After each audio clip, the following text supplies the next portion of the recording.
wanna be the best in the game, invest in my name, check no restraints, I'm obsessed with the pain. I ingest, I retain, assess and I change, possessed by the thought I'll be free one day from society's restraints. Money, clout and fame, mud, disease, a plague. We all love to hate, have to play the game, have to make a name. All our insecurities are on display. This is war with the enemy, think that it was meant to be. Living in a time where disease is on every screen. I won't let them fester me, I know most are festering. Negativity is a plague for the mentally weak.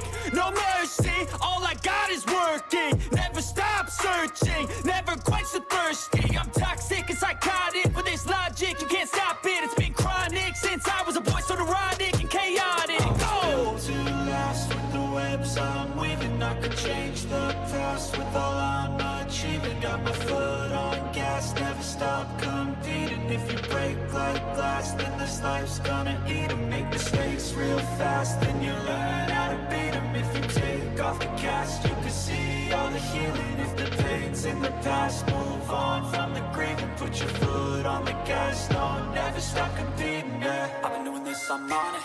I just wanna be iconic. Sipping on a gin and tonic, got me going off when I'm on this topic, yeah. If I ever play, I want it. You know that I'm always honest.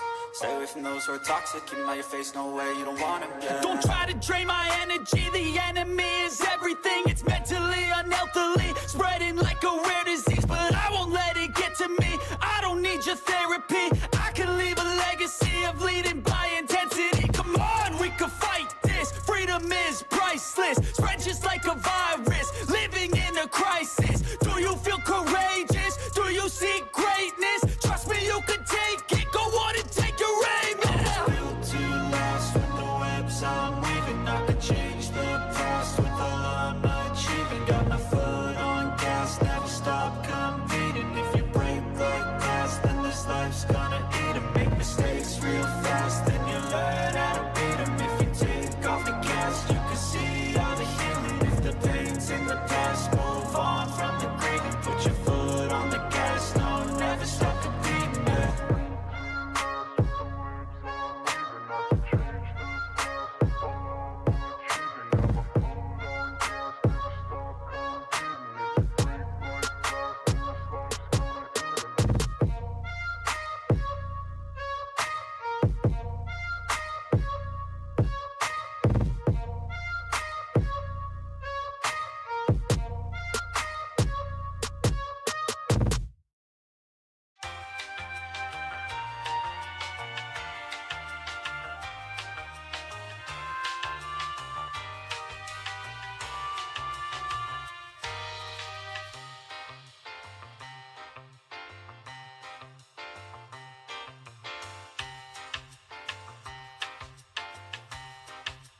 That's fire.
Just ask them how I did it.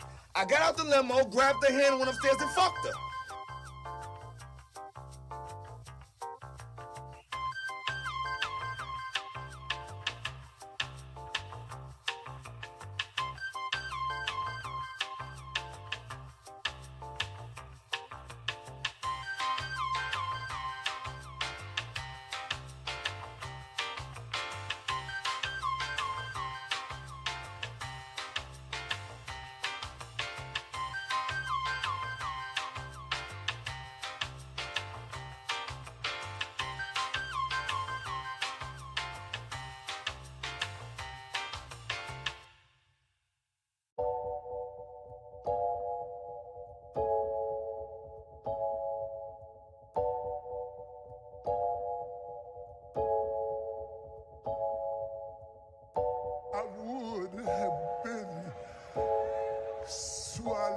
Have you ever been swallowed up? Have you gone through a time of swallowing?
Stop bouncing me.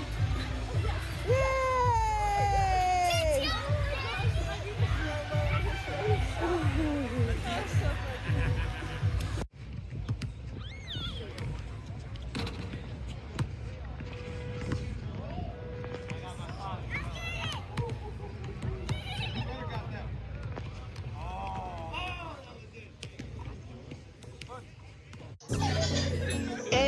I'm in Miami right now.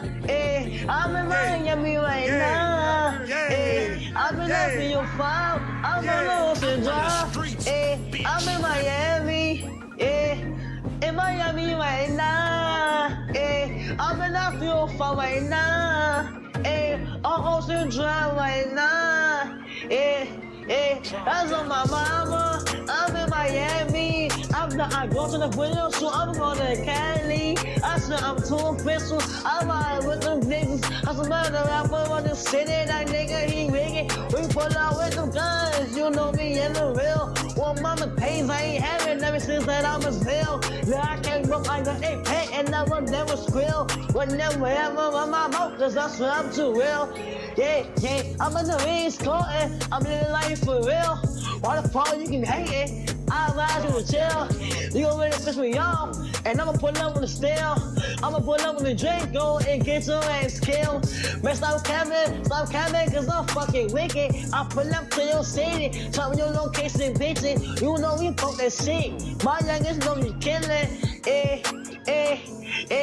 I wanna grind, got money in my mind, put money in my wrist, so I can tell the time. You know I'm rapping the job and I'm trying to eat. All around the world I'm doing shows, I really come to eat. They trying to play on me, I swear I'm doing my shit. One of my time I was poor and I ain't have shit. Every day I'm just riding by the same outfit.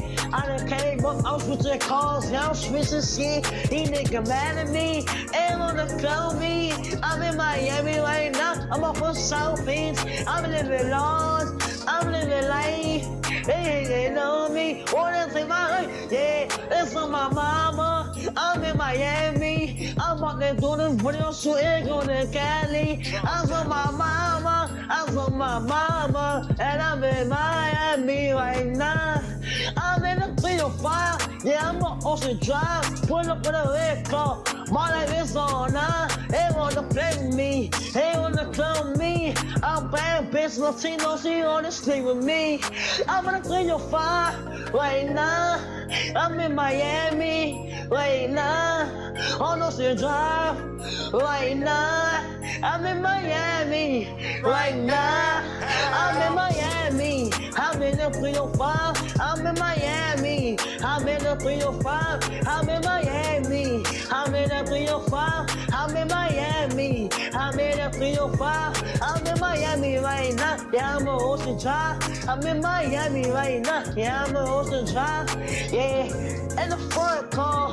That's don't look at me. I'm the youngest in the game. You can't see me. Cause I'm that nigga from the bottom. No, I will never change. Diamonds on my hoodie, I got diamonds on my chain. I'm in this song, no, that's right, ain't no game. Yeah.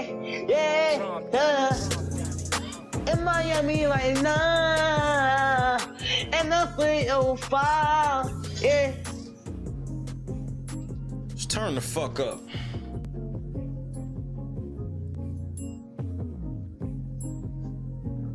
I'm from the streets, bitch.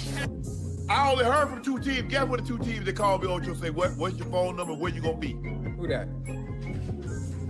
Hey, Shan, one of them little white girls at the door, she got on a Gucci dog collar talking about she came over here instead of letting you choke her in public.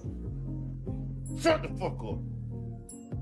Hey, don't think you can start disrespecting me because you got the little white girl at the door and you live on the air, bro. I don't care about you being live on the air. Who you think you talking to? Next door. That's what I thought, bro. You better be talking to next door, man. You got me all the way messed up. Don't you ever disrespect me like that again. Just because you got all these cases and all that stuff going on, man, don't mean you gonna start disrespecting me, bro.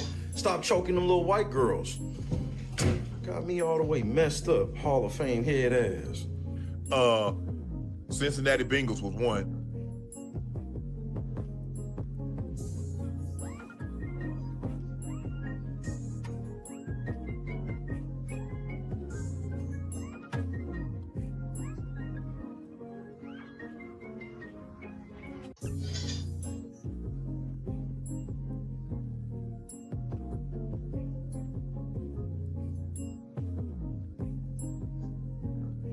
I'm from the streets, bitch. Late night crew, what the fuck going on, man? We back. We back, motherfucker. What's up with you? I can't call it. Say what's up to your boy.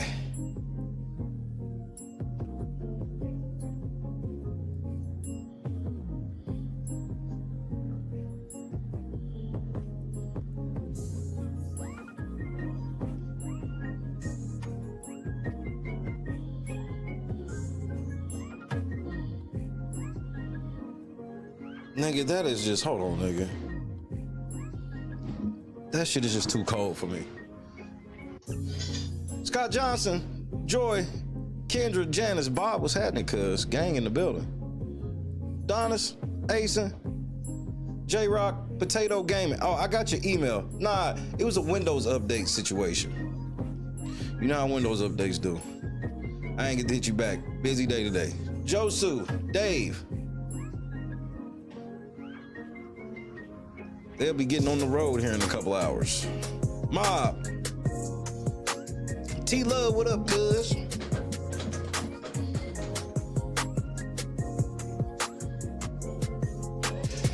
Do y'all believe me that the feds is doing this shit on purpose now? Do y'all believe me? Wyoming gal, what's happening? Miss George in the cut one time. Ladies, break out the motherfucking Methuselahs. Hey, Cam, what's happening, cuz? Do y'all niggas believe me yet? Hashtag Shay was right. Like, nigga, it is what it is. You mean to tell me the feds on purpose? They called on purpose. They called the bitch from the Amber Heard trial on purpose?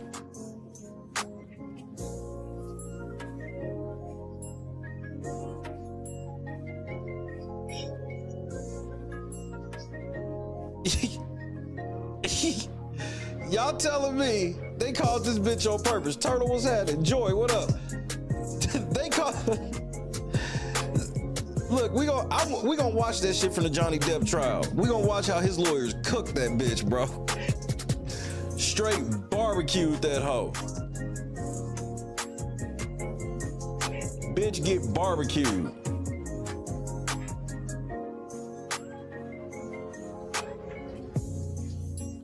I was like, is this real? I saw that shit, I said, this ain't real, bro. You mean to fucking tell me they called the same bitch that tried to tell us that Amber Heard was going through some shit? That bitch. That's the Mr. Big, what's happening? I'm all on my own on this one. I get it, I understand.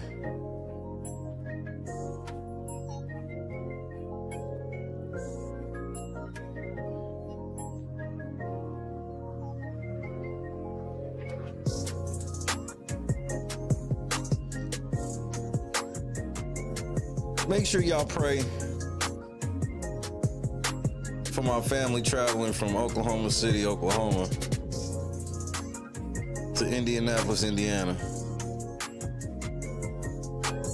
The Knicks and the Pacers, that is going to be such a terrible series. I know y'all niggas love watching points. Y'all love every game to look like an all-star game. Nothing about that look like Pacers and Knicks. Nobody played a lick of fucking defense all game. 280 points in a playoff game. 280 motherfucking points in a playoff game. 280. All right, man. Y'all niggas got it. And that doesn't even mean anything. This literally means nothing. They tearing Diddy down little by little. That literally means nothing. Like, literally. First of all, I gotta be honest, bro. I'm not gonna respect the NBA champion. None of these teams are championship teams. This is how watered down the NBA is, and this is how much fucking free agency has ruined the league. Your top superstars in the league all have played for like 50 teams each. It's literally Steph Curry, the only nigga that stayed. Everybody else just shuffling, moving. That's why it can't ever be no dynasty again.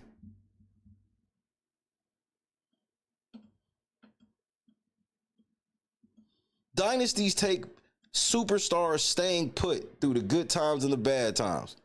Jordan did it. Kobe did it. And yeah, and that's the other thing, Big. I'm about to get on Tyrese Halliburton.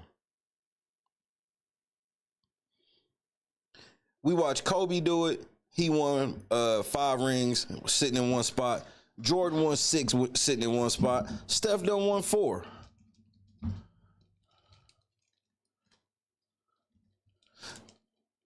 One thing that, like, you can say whatever you want to say about LeBron James. The one thing you can't say is he ever built a dynasty. He don't stay nowhere long enough to build a dynasty, and that has ruined basketball. Tyrese Halliburton fucking embarrassed the Pacers yet again. This nigga's overrated as fuck. First of all, 3 things. Number 1, shout out to Aaron Nesmith. Went fucking ballistic. 4 things. Second thing, the Knicks decided they weren't going to guard this nigga. They was like, oh, we'll just keep letting him hit these threes. We'll keep letting him hit these threes. Nigga, all they had to do was get one stop. I don't like fouling niggas when they down 3. You mean to tell me that as an NBA defense, you can't stop a nigga from getting 1 3-pointer? Since when?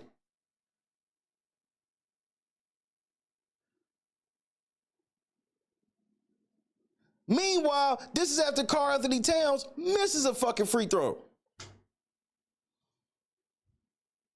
And Nesmith just running around screens like he's Steph, nigga, and these niggas ain't even trying to guard him. I'm like, so y'all just like daring this nigga to miss. An NBA nigga that has caught some rhythm. Aaron Nesmith always had a fucking, why they acting like Nesmith this wasn't no surprise. Nesmith been a shooter. Did you not see him when he played with the Celtics? Nigga been a shooter. But for whatever reason, they was like, we're not going to guard this nigga. I was just sitting on the bed watching this shit like, Christy was getting ready. I said, Christy, they about to Reggie Miller this shit right now. I said, I don't know why the Knicks treated this shit like a regular season game. Them niggas was just like, game over.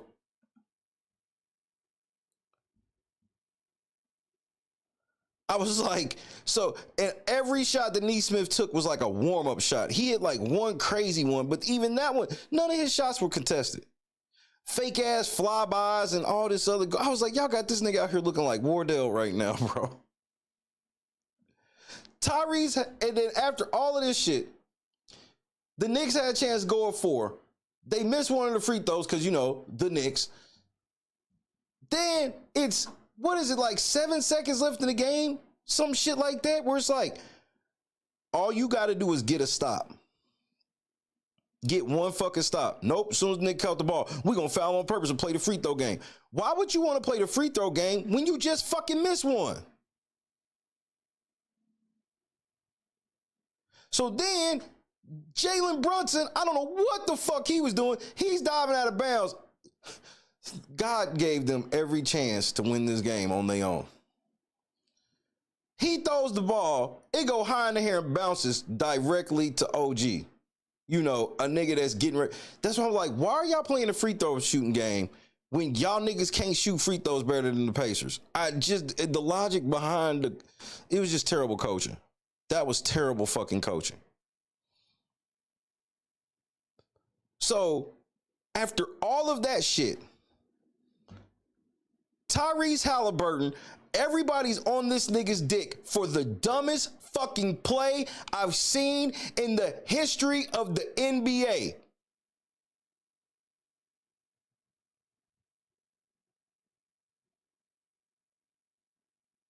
This nigga throwing up the choke sign as if I didn't just watch you do the stupidest shit I've ever seen in my I said, I don't care. I don't care. Niggas hitting lucky shots mean nothing to me, bro. Because did you see what this nigga did? This nigga drives all the way into the paint and then decides with like half a second left, you know what? I'm going to take 3 steps backwards. I'm going to run away from the basket and try to shoot a 3 to win the game. Who the fuck does that?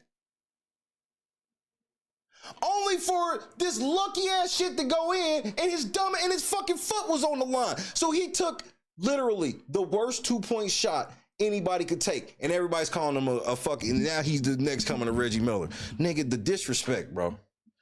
That nigga Tyrese Halliburton, I can't stand that nigga, bro. That nigga's stupid as fuck. That nigga's stupid.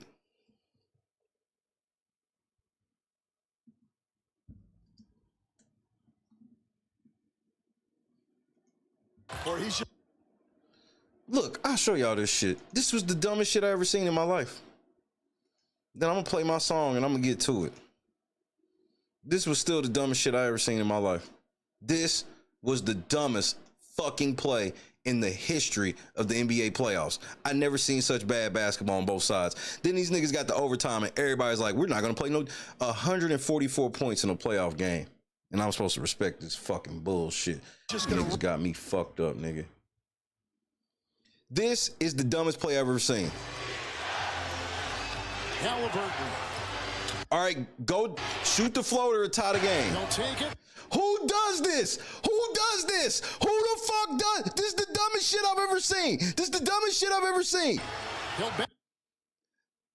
That's the dumbest shit I've ever seen.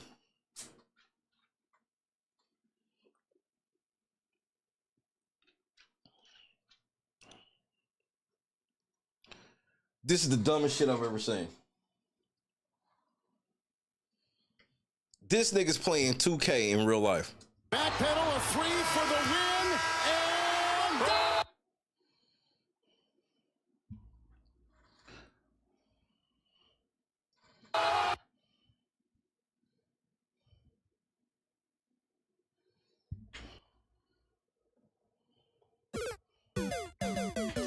You did all of this shit to take the worst two-pointer you possibly could take.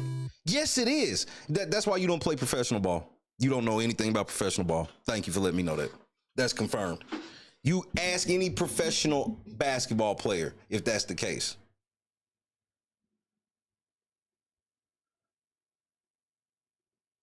What if they lost? That's not how that shit goes. You don't coach based off result. You coach based off play. Because good plays you're gonna win more times than not. This type of shit, you're gonna lose more times than not. This is not a dependable play to do. He certainly got it off in plenty of time. Dumbest shit I've ever seen. He did all of that stupid shit just to fuck. He wanted to win the game. So this was so selfish. This nigga wanted to win the game. don't take. Look at him looking back at the clock. He's looking down court at the fucking clock. Miles Turner wide open. He can hit that shit.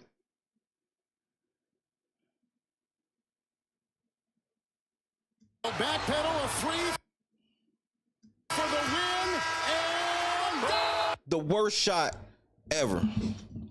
Well, that's not how it worked. So what do you think I'm saying? Did you think I said the Pacers lost? No, I said that fucking play was the dumbest fucking play I've ever seen, and I stand on it. If he would have missed it, y'all always say it's dumb, so that makes it dumb. The result doesn't change that the play's dumb. You do understand you can score on dumb plays. It's any sport. You can do something stupid and score. You can throw an interception in football, which is a dumbass fucking play, and then the nigga can fumble it, and then somebody from your team pick it up and score. Was that a great play? No, it wasn't. It was a stupid play. You shouldn't have threw a fucking interception. So yeah, it didn't even go in. So we can't even sit here and be like, oh, it was just his jumper was wet. This nigga hit the back of the rim and it shot up 20 feet in the air and dropped straight through. How many times out of 100 is that shot gonna do that? How many? One. We saw it.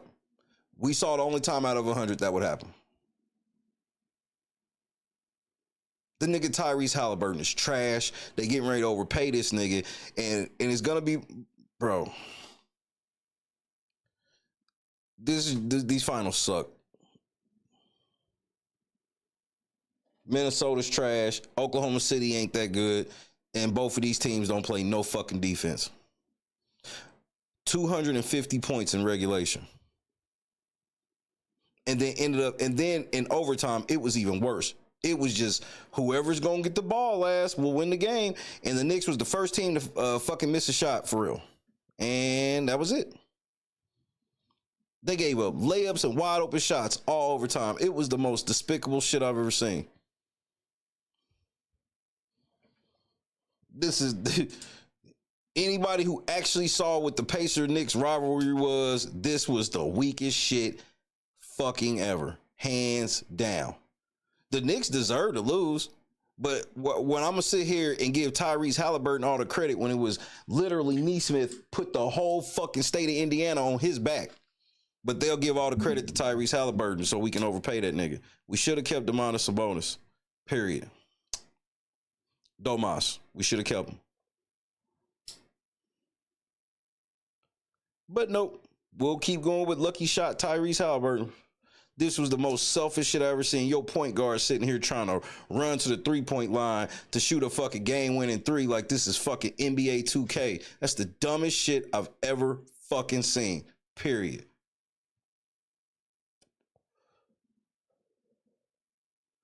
Because the proof of how you know you got to judge the play and not the result is we all know that had he missed that shot, everybody would have asked, why didn't he just shoot the floater? Why would he try to run back to the 3-point line? And then we even look at the replay. He didn't even get his foot behind the line. If you know that's what they'll say if a nigga lose, that it was a bad play.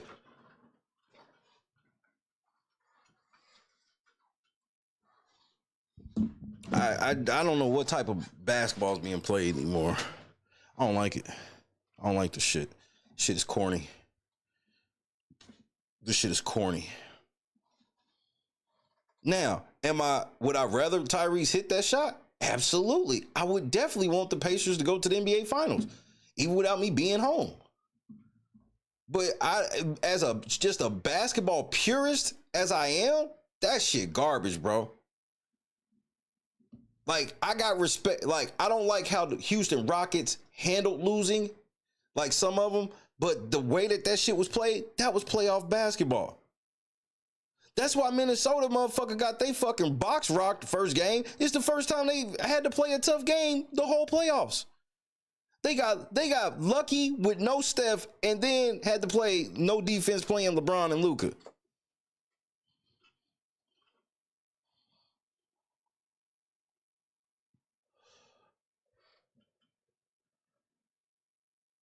$250 points of regulation that's not. Both teams is in the locker room saying we need to play more defense, period. Vivian, what's happening? Pacers would have never even got down like they did. And the Knicks had the game won. Just dumb play after dumb play after dumb play. I'm like, y'all supposed to be professionals, nigga. Y'all supposed to be professionals. Y'all ain't boxing out. Like, I mean, they let Obi Toppin get a fucking tip dunk to take the lead. I'm like, this ain't. Even Reggie Miller was like, nigga, they got to play more defense, bro. These niggas is just trading buckets. Reggie Miller had to tell niggas that they needed to play defense. I don't think I've ever heard him say that. But shit, it is what it is. That's my old man rant. I know I got old man rants when it comes to this ball shit, but nigga, I'm an old head when it comes to like basketball for real. I don't think I'm an old head in much of anything in life. Basketball, I am for sure. You know, I've had a love. I've done everything but play on a high level. Like as far as like working for teams and coaching on a top, like I coached on what you would consider an NBA pro level. And this shit tough. It's hard. I've coached all the way from 10 years old all the way up. I basically worked my way up through life on it. But this right here, I'm just like, okay, I'll give you an example. I don't think y'all understand how hard I used to be on Steph Curry when he first got here. I know some of y'all niggas is here now, so y'all hear me just Wardell. Nigga, do you know how many of them terrible ass shots that nigga had to make for me to leave him alone about it? The amount of times I'm like, nigga, we don't need that. I don't care. And he just kept making them until I was like, okay, those are his shots. Then I see the nigga in practice, practicing them shots. And I'm like, okay, Tyrese Halliburton, what is this? This is the last time I watch it. I just want to know what the fuck, why he would do this. Give it to Turner. Take it. This nigga thought he had one. Back pedal, a three for the win, and Now you Reggie Miller. You in game 1 of the Eastern Conference Finals telling these niggas they choked. This is bulletin board material now. You didn't even have no great game, bro. Just forget it. So when y'all was wondering what it was I don't like about Tyrese Halliburton, this shit.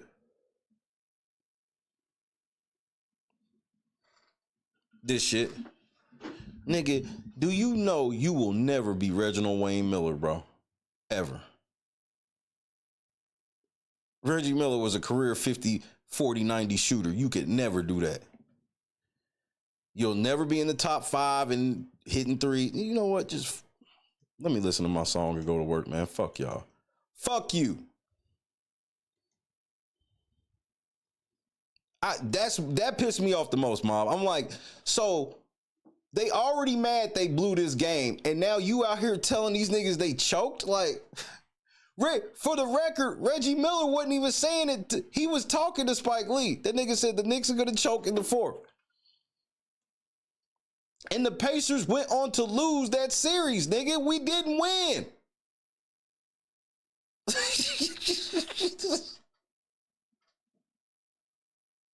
April, leave me alone.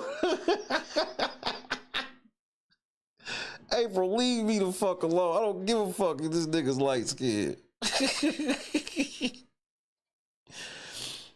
D-Block, what's happening, man? What the fuck, bro?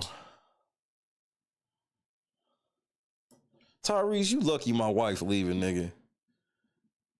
That's all right. I told my wife she got to make sure to get me a conference championship or a conference final shirt. And if they win, then I'll have her get me a conference finals hat, conference championship hat.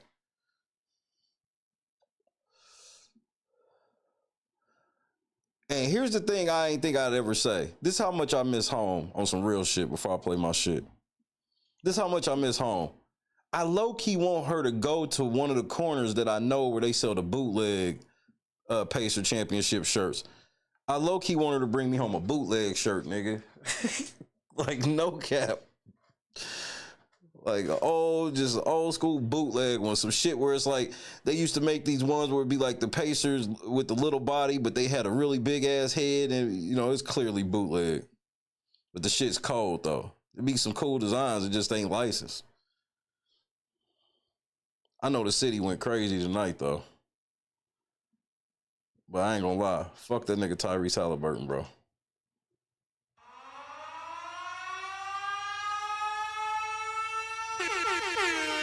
I can't believe my motherfucking family leaving a nigga, but it is what it is.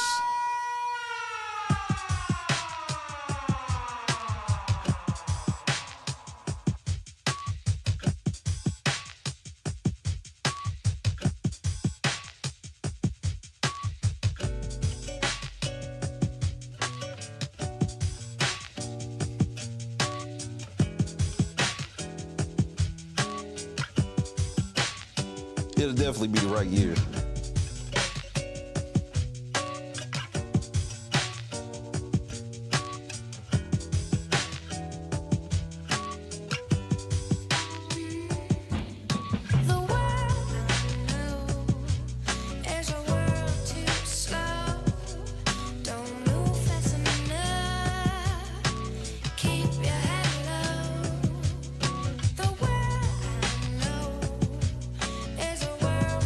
Too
Dedicate.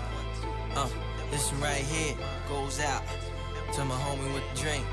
Nah, I mean, He said, I write what I see. Right to make it right, don't like what I be. I'd like to make it like the sights on TV. Quite the great life, so nice and easy. See, now you can still die from that, but it's better than not being alive from straps. Agreed, a meat notebook and a bic that click when it's pushed and a whack-ass beat. That's a track that's weak that he got last week, cause everybody in the stew was like, that's that heat. A bass heavy medley with a sample from the 70s with a screwed up hook that went Stack that cheese. Something, something, something. Stack that cheese. Mother, sister, cousin. Stack that cheese. He couldn't think of nothing. Stack that cheese. He turns down the beat, writer's block impedes. Crying from the next room, a baby in need of some pampers and some food and a place to sleep. That plus a black Cadillac on D's is what keep him on track to be a great MC. Yeah. One you never heard of, I push it harder for the rhyme. I feel like murder, but hip-hop just saved me. One you never heard of, I push it harder for the rhyme. I feel like murder, but That's what it is. hip-hop just saved my life. Reps north side, so he rocks them braids. 1,100 friends on his MySpace page. Stack that cheese, got 700 plays. Producer made him take it down, said he had to pay. Open mic champ 2 weeks in a row.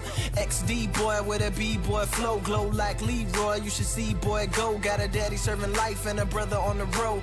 Best homie in the grave, tatted up while in the cage. Minute Maid got his mama working like a slave. Down baby mama, who he really had to honor, cause she was his biggest fan. Even let him use a Honda to drive up to Dallas with, to open up for amateurs. Let him keep a debit card so he could put gas in it. Told her when he get on, he gon' take her to the gallery and buy everything but the mannequins. You dig, dig, dig, dig. You never heard of, I push it harder for the rhyme. I feel like murder, but hip-hop just saved me. One you never heard of, I push it harder for the rhyme. I feel like murder, but hip-hop just saved my life. His man called, said your time might be now. They played your freestyle over Wipe Me Down. They played it 2 times, said it might be crowned as the best thing out the H-Town in a while. He picked up his son with a great big smile, rapped every single word to the newborn child. Then he put him down and went back to the kitchen and put on another beat and got back to the mission to get his mama out the hood, put her somewhere in the woods, keep his lady looking good, have her rolling like she should, show his homies it's a way other than that flipping yay. Bail his homie out of jail, put a lawyer on his case, throw a concert for the school, show the shoulders that is cool, throw some candy on the cat and chuck the deuce and act a fool. Man, it feels good when it happens like that. 2 days from going back to selling crack. Yes sir, yes sir, yes sir, yes sir. One you never heard of, I push it harder for the rhyme. I feel like murder, but hip-hop just saved me. One you never heard of, I push it harder for the rhyme. I feel like murder, but hip-hop just saved my life. One you never heard of, I push it harder for the rhyme. I feel like murder, but hip-hop just saved me. One you never heard of, I push it harder for the rhyme. I feel like murder, but hip-hop just saved my life.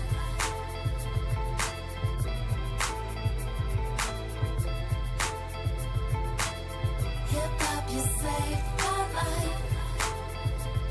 Hip hop saved my life too. I wouldn't be where I'm sitting right now if it wasn't for hip hop, I promise. Well, obviously, I'm talking about skill wise. Like, obviously, it's the grace of God. Hip hop just saved my life. Man, shout out to Lupe. He's still in my top 5 all time greatest rappers, period. Period. I actually think I got him number 1 at this juncture. At this juncture, Lupe is probably my number 1 all time favorite rapper.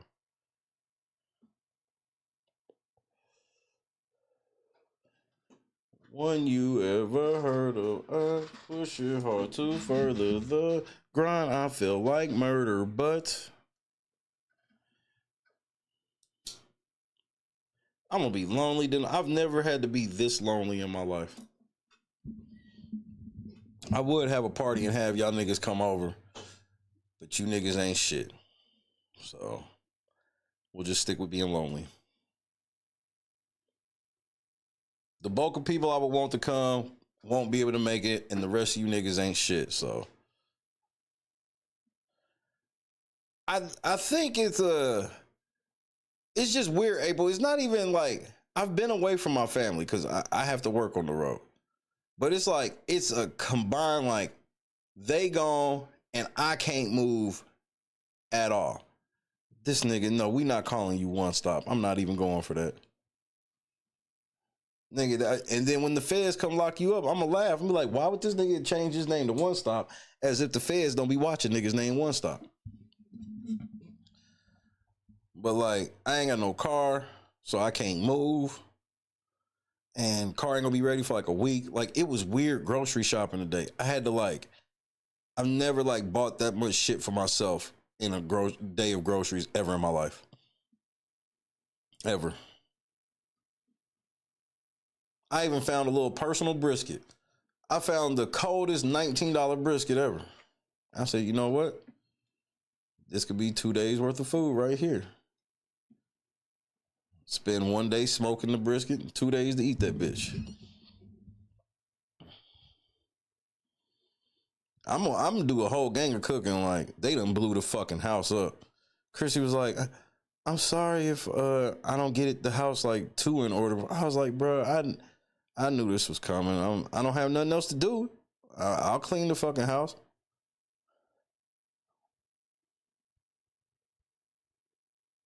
Call Janice, she'll talk to me. Nice try, Bob.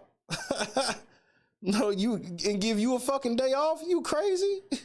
You nice try, Bob. Not slick. Call Janice, nigga. Nice try, nigga. Don't you try to do that.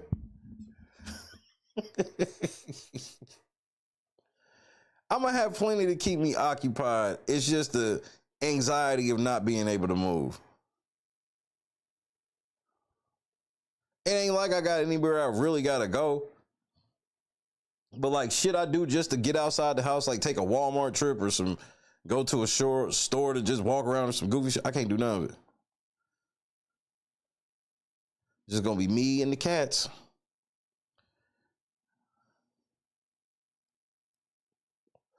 But if Karen won't smoke, nigga, ain't nobody here to slow me down.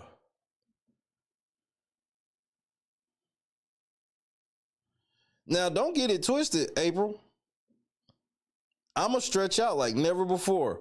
I'm going to get sound sleep. I ain't going to have to be woken up from Christy whooping this nigga's ass. You know how many times I had to wake up to give him either he just got a whooping or I got to wake up. I got to get out of the bed because I'm like, stop giving him warnings. So I ain't got to deal with none of that. Hey, and here's the best part, Kendra. Don't you know that the bitch being an asshole leaving them trees on the grass like that? They got a bald spot now. I'm like, you wonder why I didn't want this shit on my yard. I didn't want this same bald spot. I ain't got to worry about that. When it comes to show nights, like, look, here's how I have to be for shows. I damn near got to be in here with my headphones on when I'm getting ready. Now, nigga, it's going to sound like a nightclub over this motherfucker, nigga. Ain't nobody here that I got to worry about not waking up. I got to creep through the house or shit like that. Like, you know, I don't really, you know, I when I say I have to, like, it ain't like it'll cause an argument or no shit like that. But obviously, I don't want to wake people up. So I ain't gonna have to creep through the house. You know, the living room TV, I ain't gotta, cause they yield to daddy and I love them for that. They would, like, if I come in the living room shit, they'll yield to me with the TV and whatnot. But sometimes I don't always change it or whatever. I get to have my cards. I'm getting to really organize my cards without Junior around. I mean, I'm gonna miss him to death. I'm gonna miss football to death. I'm gonna miss Christy to death. But, you know, there are some bright spots to being by myself that I will have to take advantage of to get over missing them.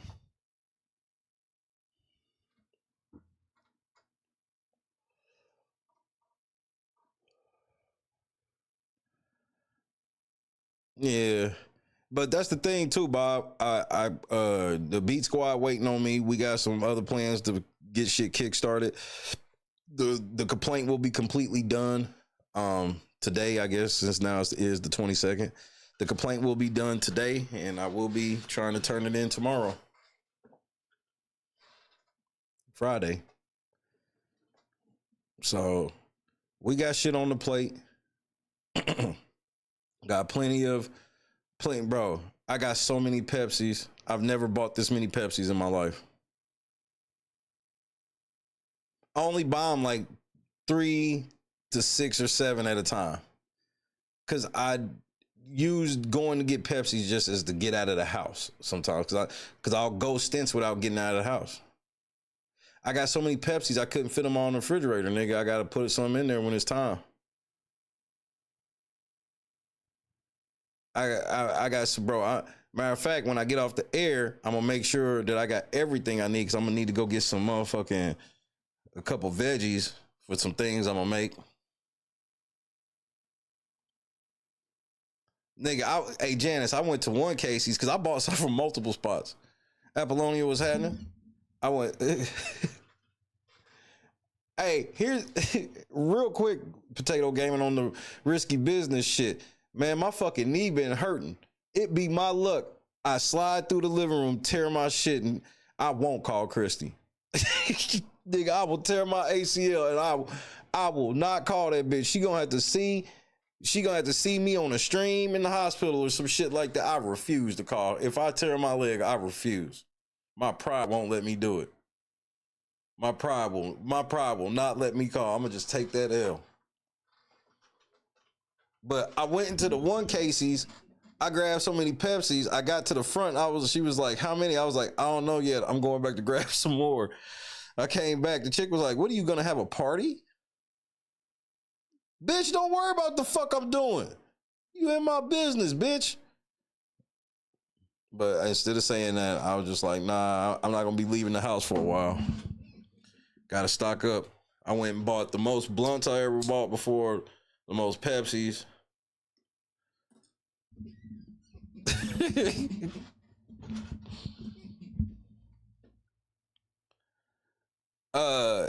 Now I got a bunch of, I got plenty of food. I don't see myself running out of food. Like, I bought multiple loaves of bread for the first time, and I'm gonna put some in the freezer.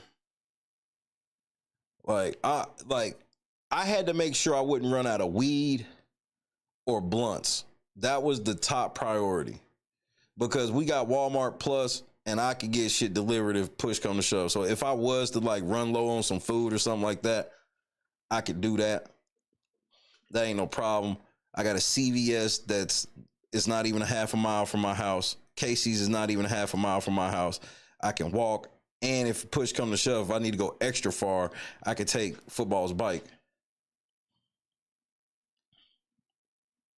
Old man riding on a lavender bike. It is what it is. But like,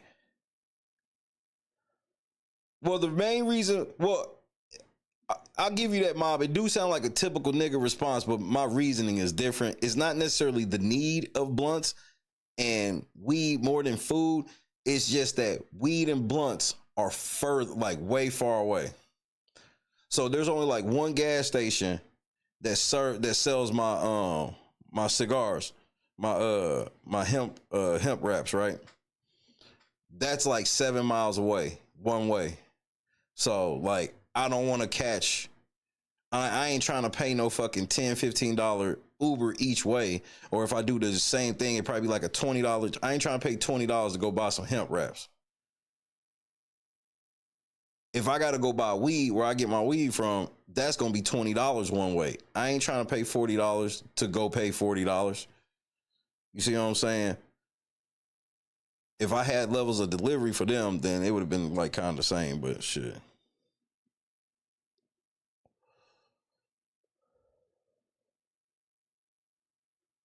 The number one thing is this damn lawsuit, which we'll be having a members only stream about Friday. I don't even know. It may be members only. It may not be. But who remembers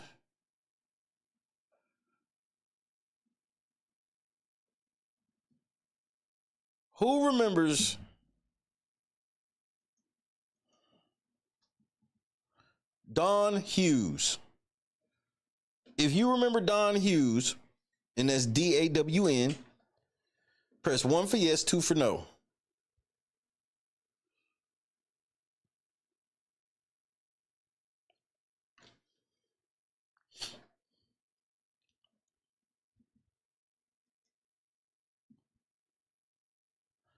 For those of you that don't know who Dawn Hughes is, Dawn Hughes was the bitch that tried to tell us that she knew that Amber Heard was telling the truth, basically, and she was suffering from all these levels of PTSD and all of this shit. Basically, she got destroyed.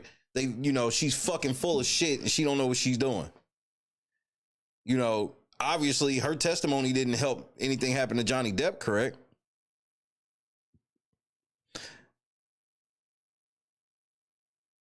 So I want you to explain to me, if the feds are really trying to lock Diddy up, why would they call this bitch to the stand? For those of you that don't know, before we read the Diddy shit, I would like to show y'all some of this bitch on the stand from Johnny Depp case.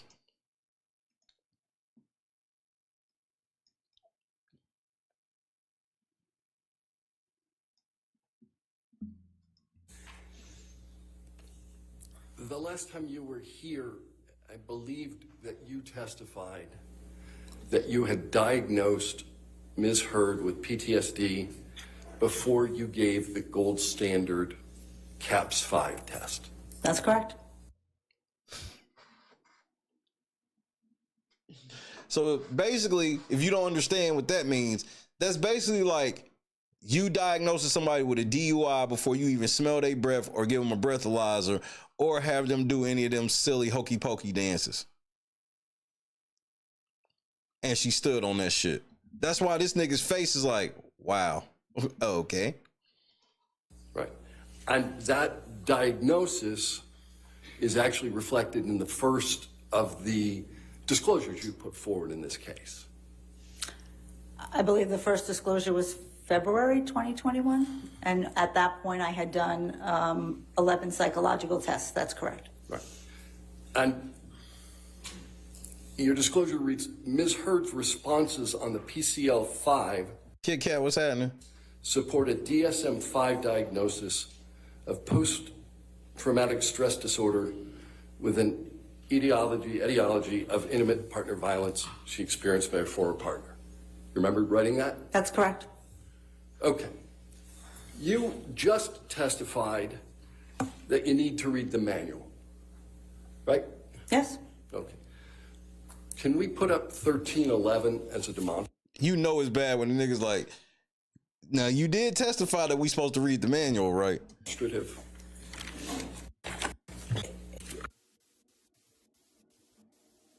Thank you.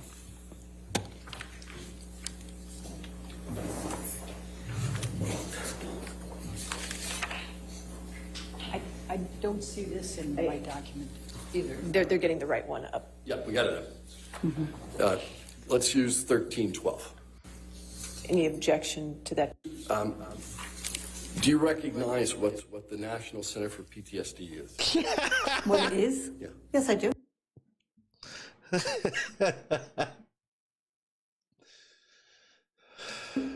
And they publish the PTSD checklist for DSM-5. That's correct. That what we've been calling the PCL-5. Correct. All right. And do you... Hope that headache get better, Bob. Rest up. Are you familiar with the document that's on your screen? Yes. All right. What is it?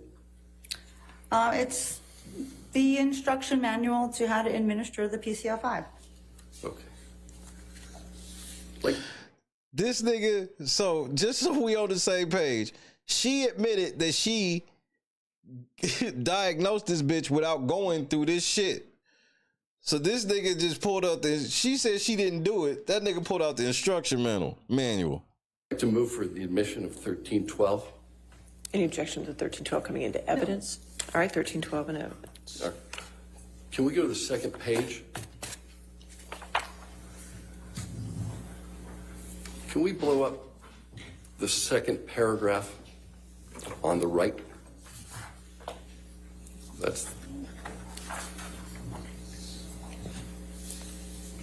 The PCL-5 should not be used as a standalone diagnostic tool. When considering a diagnosis, the clinician will still need to use clinical interviewing skills and a recommended structured interview, e.g., the CAPS-5, to determine a diagnosis, correct? That's what the manual says. Right, and this manual Okay. also says that this is a screening instrument, so when you do the clinical interviewing, you absolutely can determine diagnosis So after the answer is somebody yes. The manual says you still need to use PCL-5 clinical interviewing skills, which I used. Well, let me finish my question. The PCL-5 should not be used as a standalone diagnostic tool, and they recommend using the CAPS-5 to determine a diagnosis, correct? This is who the feds called. I'm still shocked. I'm shocked that they called this bitch, bro. This bitch she's terrible. It does say that, yes. Yeah, and you made your diagnosis before you did the CAPS-5. I made my diagnosis doing clinical interviewing and 11 other psychological. That wasn't the question, bitch. This shit said, you gotta do this shit. You didn't do this shit. Tests that supported diagnosis of PTSD and symptomatology consistent with PTSD. Okay. Right. You said that we should read the manual. Would you also agree with me that we need to read the directions?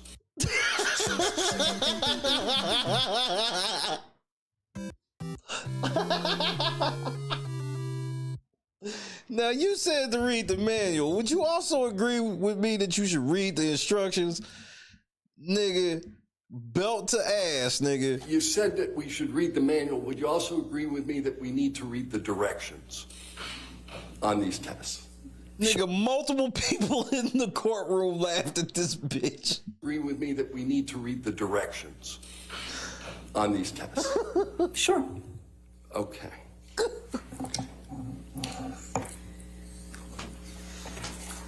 Tom, can you pull up 1309 as a demonstrative?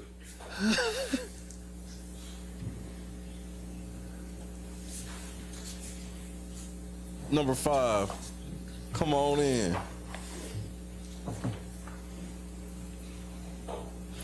This is the forensic expert, bro. Just getting destroyed on fucking cross, bro. Yes, sir. Thank you.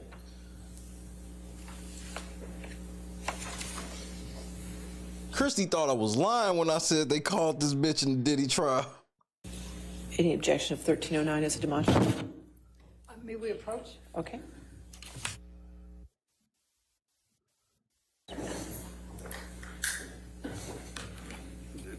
Doctor, do you recognize the demonstrative that's in front of you? Yes, but I didn't put the red lines on that. No, I did. Yes, I know. Okay.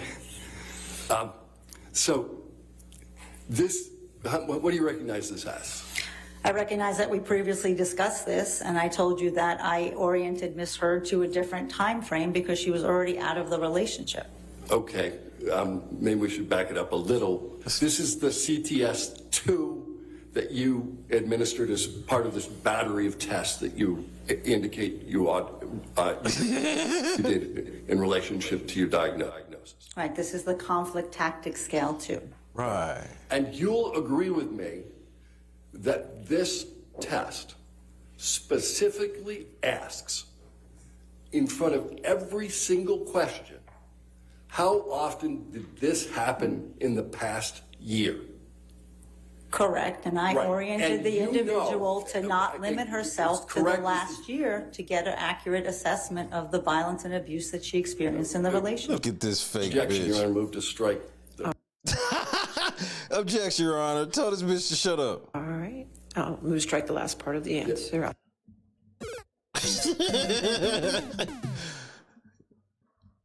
You don't want to answer none of these questions, because you know why? Because you do that believe all women bullshit. That's why you can't explain this shit, because you one of those I believe all women. I mean, strike the last part of the answer. Thank you. Next question. Look at her. She trying to act like she's sad, but I mean, this bitch got the most. She's a bro. Amber Heard is a whole demon. Yeah, And you know that at the time that you gave this test to Ms. Heard, she had been away from Mr. Depp for far longer than a year, correct? Which is why I oriented her to a different Yes or no, time ma'am? frame It's in a yes or answering no. the questions. Doctor, yes or no? So, of course.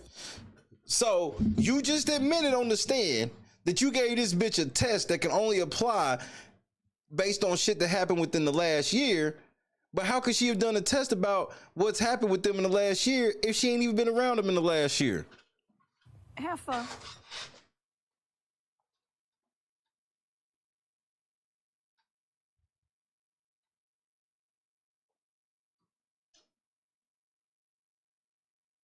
This is who the feds called.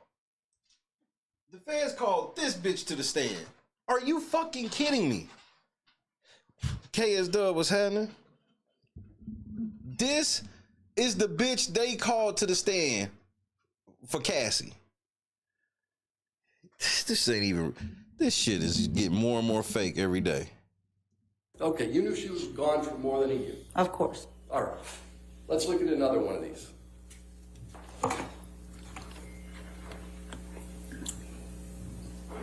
Hit that water. I'm sorry. You talked about the danger assessment test. That's correct. All right.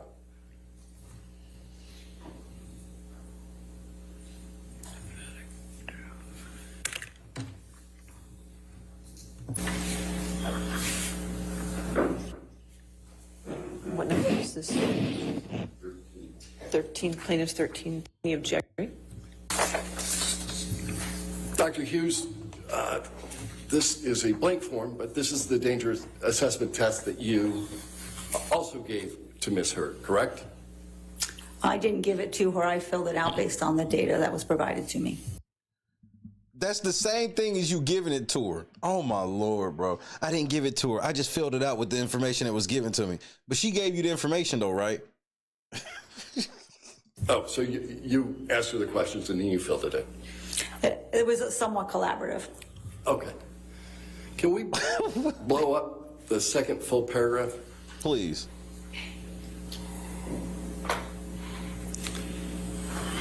It says, using the calendar, please mark the approximate dates during the past year when you were abused by your partner or ex-partner. You didn't use any calendar, did you? I did not use a calendar because she...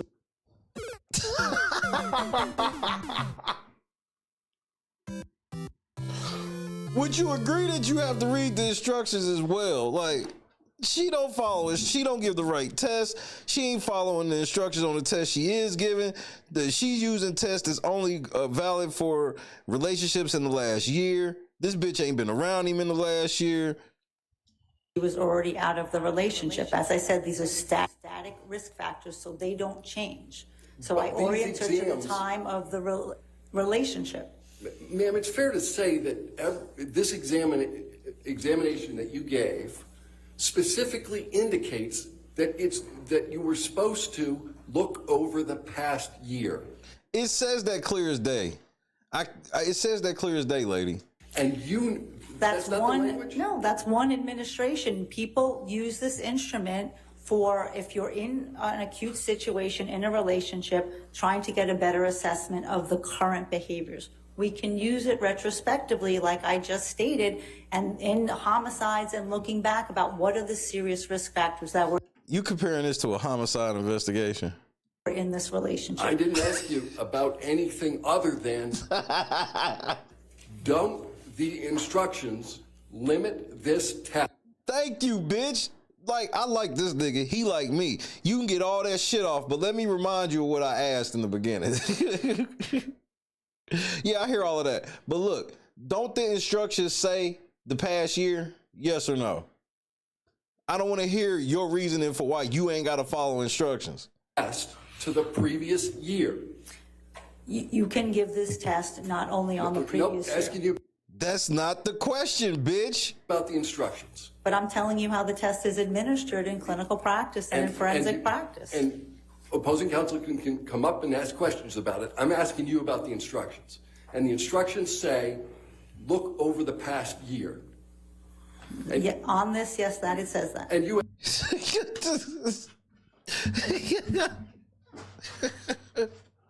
had actual knowledge when you DeMarco. gave the test that Mr. Depp was gone way more than a year before this test. That is correct.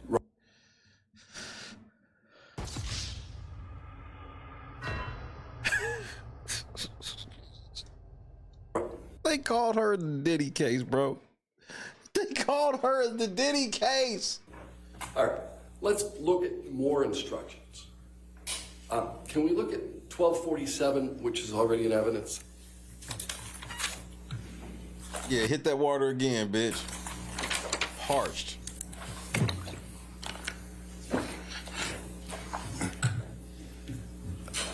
Dr. Hughes, you recognize this one too, right? Yes. All right, this is the, what everybody calls the CAPS 5. Correct. All right, can we go to the first page? All right. Let's blow up the instructions.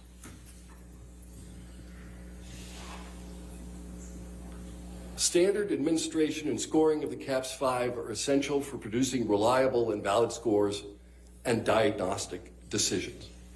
Correct? Correct. And you know you have to do this in a standardized way because it is the first instruction, correct? Correct. Can we go to the next page? Sure. One more. Oh, wait. That's good. This is a page on scoring, and we talked about this last time. Yes. You score these tests by frequency and intensity. Correct. And you'll remember that in every single instance that you were asked to fill in the blank about frequency, you failed to do so, correct? That's not correct. Oh, you filled in any blank on this form with respect to frequency? I filled in the frequency on the side of the caps where I am actually scoring the caps. No, I asked you whether you filled in a single blank on this form with respect to frequency. Nigga, you heard my question. Stop answering whatever question you want. Is the answer to that yes or no? I don't know what you mean, a single blank. All right, let's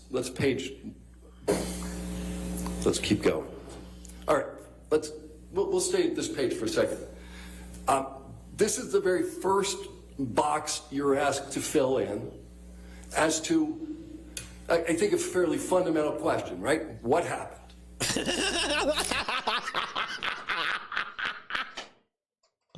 No. This bitch didn't even fill. This box says, what happened, nigga? And this bitch left it blank, nigga. Bro, believe all women, nigga. She ain't even got to put what happened, nigga. Yeah, that nigga did it. This fucking trial for Sean Diddy Combs is a sham.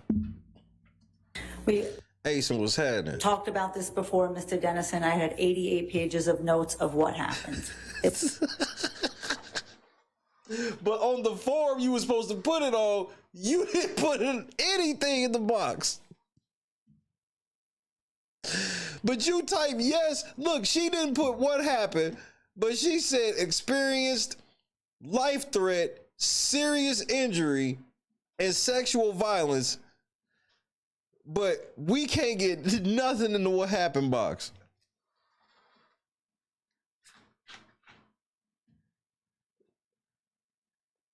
This is like when you know somebody that work at the food stamp office. This is outrageous. It would have been redundant to put it there. It would have been redundant to fill this form out correctly. Know that you are obligated to produce this test in a way that other people can meaningfully review them. Yes? The people in this case who are meaningfully reviewing them have my 88 pages of notes. All right, but you chose to put absolutely nothing in the box, the standardized box, that said what happened. You don't have to put it in the box if you have it somewhere else. It's not a. This is not a standardized test? Well, if it's not a research instrument that is used for research, if you're using it for a clinical diagnostic purpose, no, you don't. If you have that data elsewhere. Okay. Let's go another page or so. Morgan, what's happening? All right. Let's go another one. All right. Let's look at item 4B4. Okay. And I asked you, you filled in the blank about frequency. And there's a blank in many of these items that asks number of times. You didn't fill a single one of them in, did you? Right, because I filled them on the right side of the instrument where I am scoring it. And that is the way that you believe that you followed the instructions of a standardized test. Yes, correct. No further questions.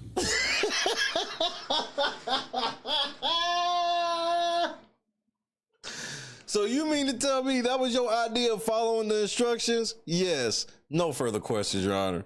Nigga, that's the coldest way to end that. You believe that you followed the instructions of a standardized test.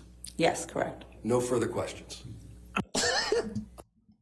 Watch this bitch right here. Watch Ever Heard bitch. Of a standardized test. Yes, correct. No further questions. She's like, motherfucker. She knew she lost, nigga. Watch that bitch again, nigga. She knew she lost. Of a standardized test. Yes, correct. No further questions. Fucking bitch.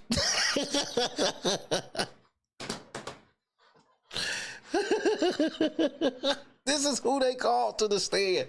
I asked the Beat Squad. I saw this shit and I was like, nigga, are you fucking for real? I don't think I said but one thing in the Beat Squad all day today because I was busy. I saw that shit, nigga, and I was like, are you fucking kidding me? They called this bitch who got cooked on the fucking stand because she's one of those, I just believe all women, and you could come to my office and I'm just going to mark the shit and say, your boyfriend or whoever did that shit. Whatever, I do what I want. So that was your idea of following the instructions. So you believe you was following the instructions? Yes. No further questions, Your Honor. Hold on, nigga. One more time for the culture. Tata was good, cousin. One more time for the culture, nigga, because her lawyer was pissed. You believe. Right side of the instrument where I am scoring it. And that is the way that you believe that you followed the instructions of a standardized test. Yes, correct. No further questions.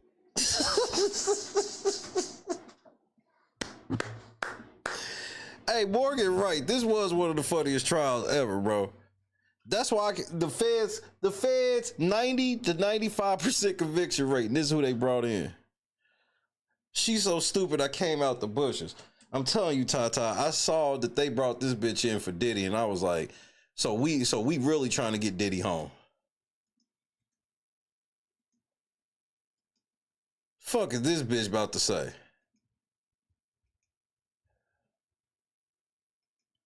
No further questions, Your Honor. Oh, nigga.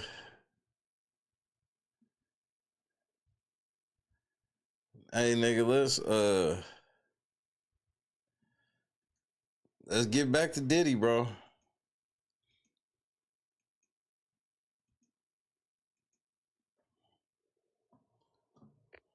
Tactical nuke incoming! Third shift, we out here. Tato was good. I'm gonna see if we can get. I'm gonna try to get the channel back popping. Try to get some shorts up. Like I'm about to work like crazy. I ain't got nothing else to do but be productive. Devil loves idle hands. Expert witness, which I don't even, why are we calling this bitch an expert? I just saw her literally not be an expert. Expert witness to testify on victim behavior and trauma excluded from discussing coercive control. Don Hughes, a board-certified forensic and clinical psychologist, that's debatable, is expected to testify later today. As an expert witness, she is likely to explain to the jury why victims remain in relationships, how victims cope in such relationships, why they engage in delayed disclosure, and the effect of trauma on memory. So basically what her job is to let you know that it ain't never the girl's fault. The girl can never be held accountable. And if she did do some stupid shit, it's because she was under some level of mind control. This is who girls call in they trial when they know that they on some bullshit and they need somebody to lie for them. It's her.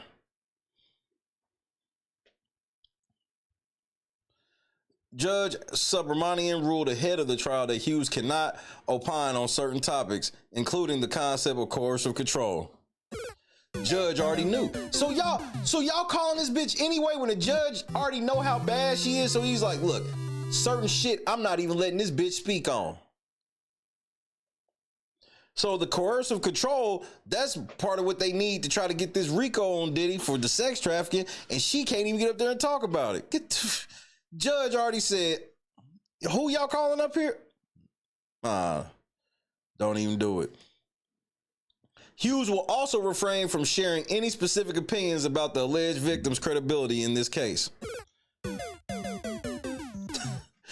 Because soon as she opened that door, you know why? You know why the judge is doing this for real to her? Because the judge he do not want Johnny Depp brought into this fucking trial. Now, Puffy them do. Puffy them want to talk straight up about her and Johnny Depp, nigga. She was not contracted to review the details of this case and will only speak to the concepts as they pertain to victims generally. Why the fuck are we wasting time on this? She can't even speak specifically about the case. We got this lying ass bitch getting up here speaking generally about how women ain't never to blame for anything.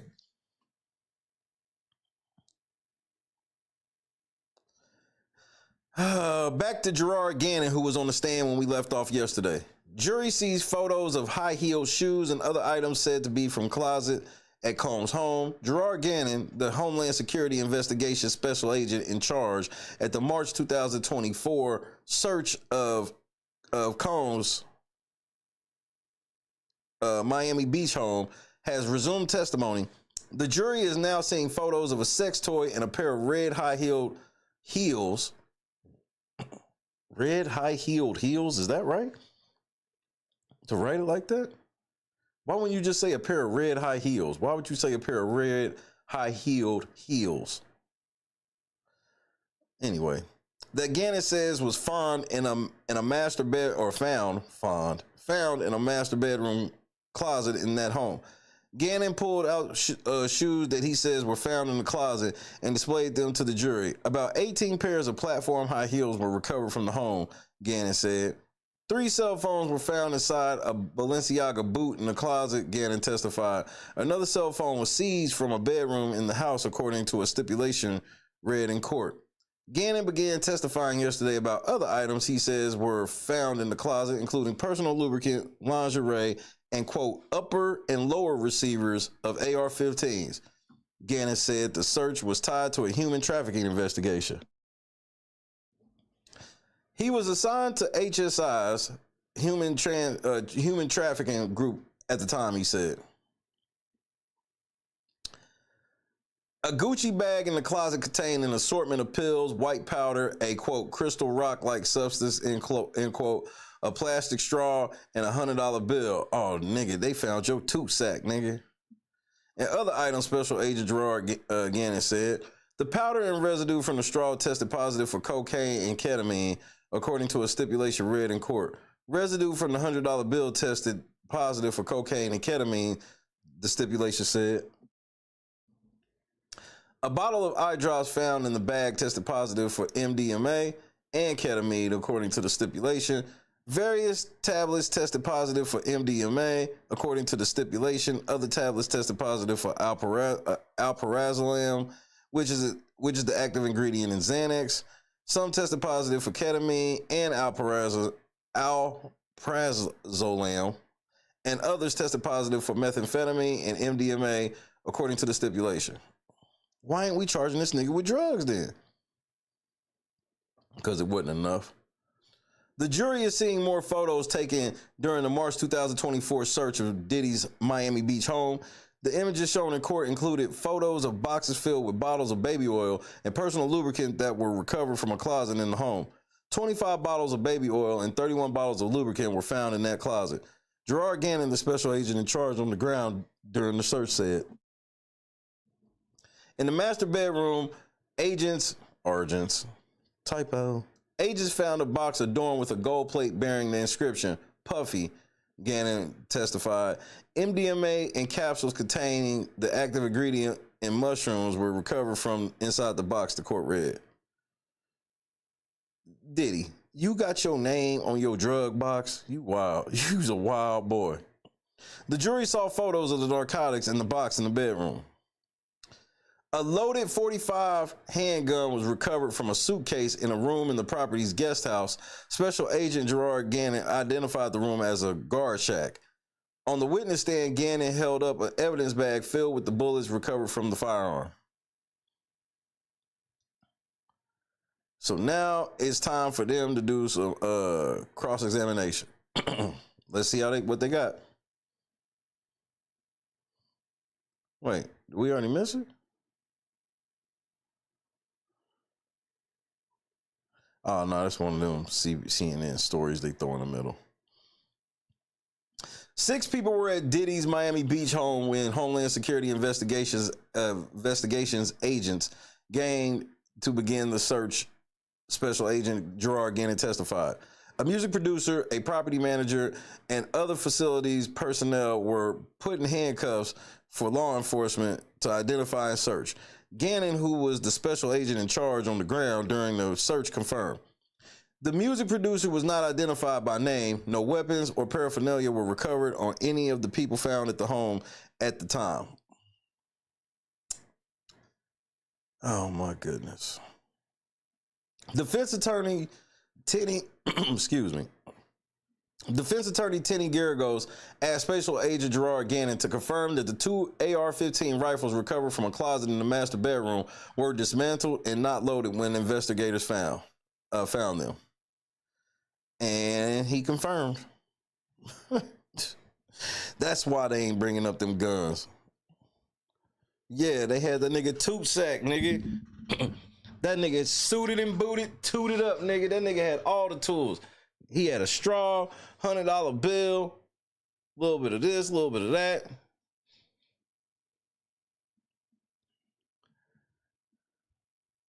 That's the thing, though. That's what's weird about this whole thing, Potato, is like,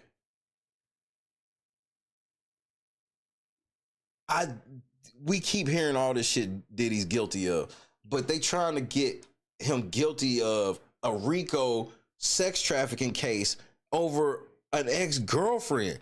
And this ain't even like a situation where it's like, these niggas was together a decade, bro.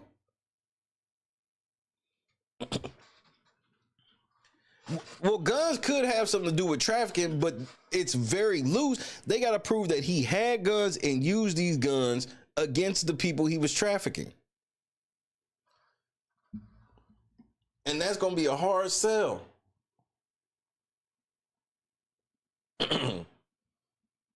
Oh, here we go. Dawn Hughes, a board-certified clinical forensic psychologist, is now on the stand.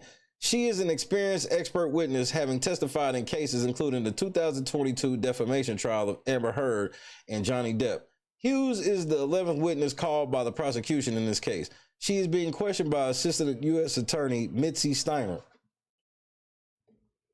On the stand, Hughes said her experience is unique because she's, quote, almost always had training in trauma, end quote. Here we go. She says she started working at a domestic violence survivors program in graduate school. Judge Subramanian qualified Hughes as an expert witness in clinical and forensic psychology, specializing in trauma and traumatic stress. It's routine for an expert witness to answer questions about their credentials and experience before they're qualified at trial.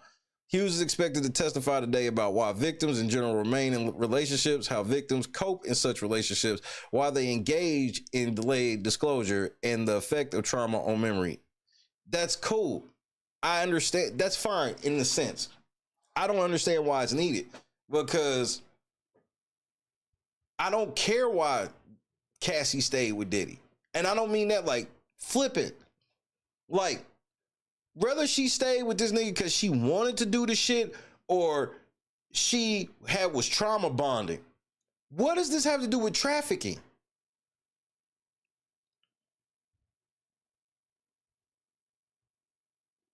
That's all I want to know.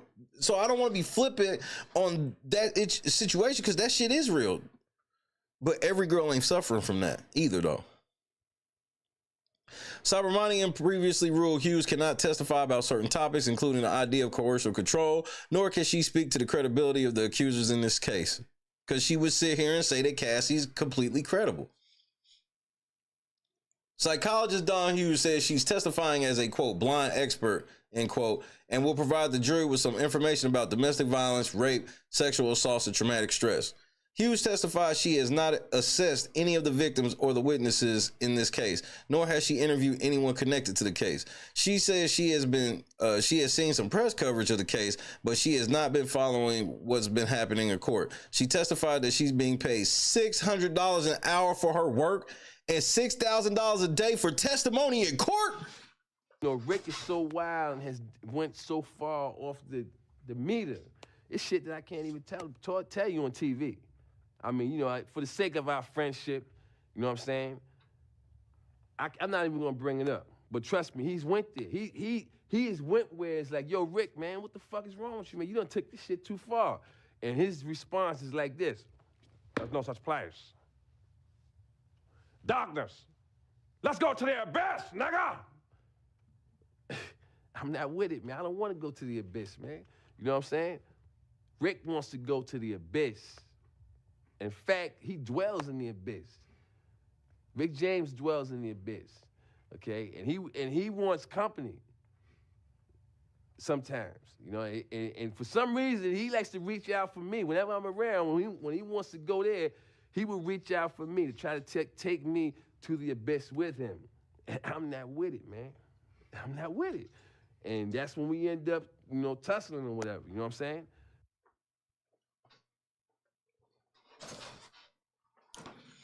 Y'all paying this bitch $6,000 to testify about nothing?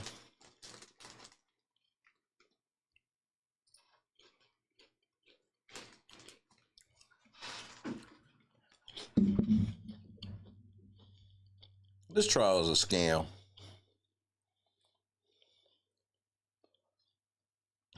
You know what I'm saying, Joy?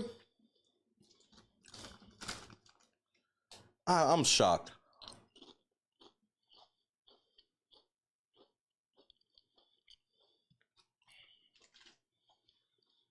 Clinical and forensic psychologist Dawn Hughes testified that it's very common for victims to stay in abusive relationships. She explained that perpetrators often use various abusive methods beyond just physical violence to make victims feel trapped.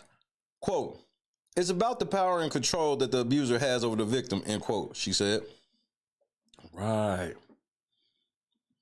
Sexual abuse is, quote, a very private harm, end quote, which can make it difficult for a victim to seek help to leave an abusive relationship. Clinical and forensic psychologist Dawn Hughes testified under direct examination by the prosecution. Quote, they experience a tremendous amount of shame, humiliation, degradation, Hughes said. Quote, they don't want to talk about it. They don't even want to think about it in their own brain, end quote. But here's the problem. That's not Cassie, though. Cassie got her ass whooped in front of multiple people. Multiple people told her to leave, and she told all these people she didn't want to leave because she didn't want to lose her lifestyle. That's not the same as what you're describing. Not by a long shot.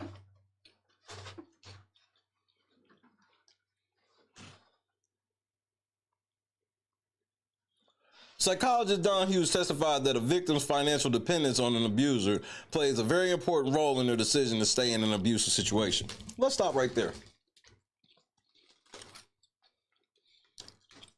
And these are the same bitches that'll be mad at a nigga took them to Cheesecake Factory.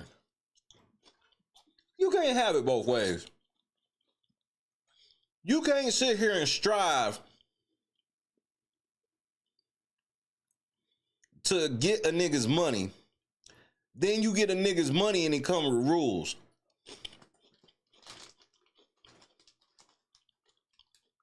And then you get to try to play it like, well, I had to stay with him or I'd have been broke. Nigga, that's not your money, it's his.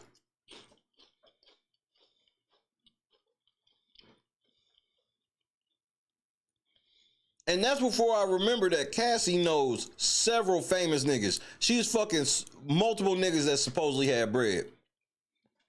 Just none of them niggas had as much bread as Diddy, though. So maybe I can understand that. You go from being accustomed to Diddy shit, now you gotta go back to the trap. Oh wait, you wasn't married to the nigga, so that's not how that worked.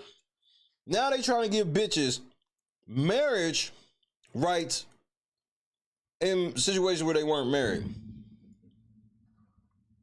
Quote, how are you to leave if you don't have access to those tangible resources, end quote.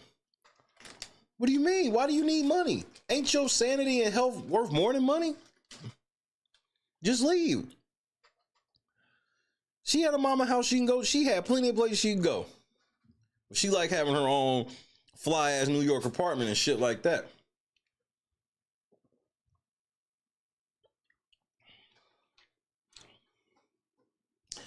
This line of shit would help if they lived together. They didn't even live together. Diddy bought her own separate crib. And she complained about not being with him more. Abusive relationships often have love and kindness in them in addition to the abuse. Clinical and forensic psychologist Don Hughes testified, quote, the victim wants that, they want that back. So when that is shown to the victim, that's very reinforcing. Hughes testified that a, quote, trauma bond, end quote, is when somebody is attached to their partner in spite of violence and abuse. A trauma bond can make a victim unwilling to leave a relationship, she said. Right. That's real. Trauma bonds are real. But she was trauma bonded to that nigga money, though. Most girls that are afraid of being homeless and staying with the abusive nigga and shit like that, you know what they don't do? Have a bunch of niggas on the side.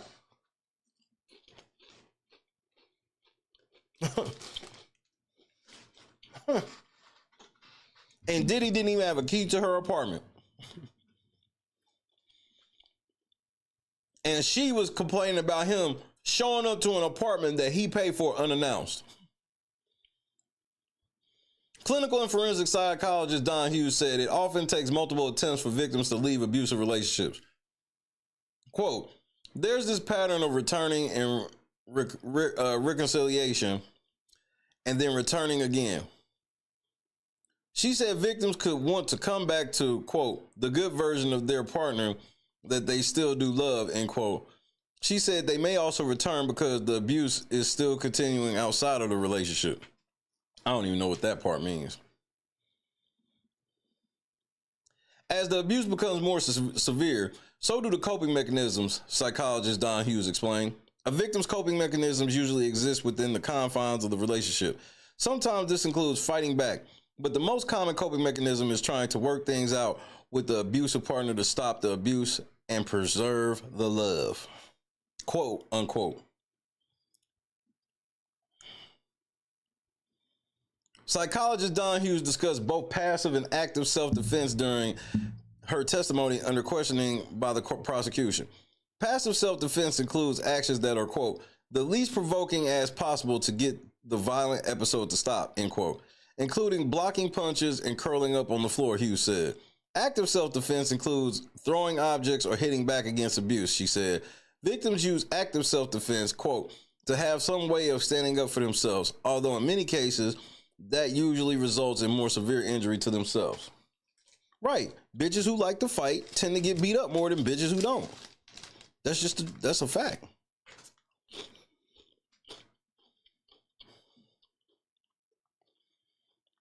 This is a terrible witness. Don Hughes said it's common for victims in abusive relationships to use substances to numb themselves. Victims will often take drugs or drink before they see their partner, Hughes said, preventively to ward off other psychological or what is that word? Psychical or psychological pain to come? I guess. It's uncommon for victims to talk about the abuse around the time it occurs. Quote, many victims will wait months, even years before telling about what happened to them. She explained that a victim is usually more willing to discuss abuse from a stranger than from a partner. Quote, the closer the relationship to the perpetrator, the less likely you're going to be to disclose. Yeah, but you leaving out the part that she was broke living with her mama when she decided to tell. After she tried to extort that nigga.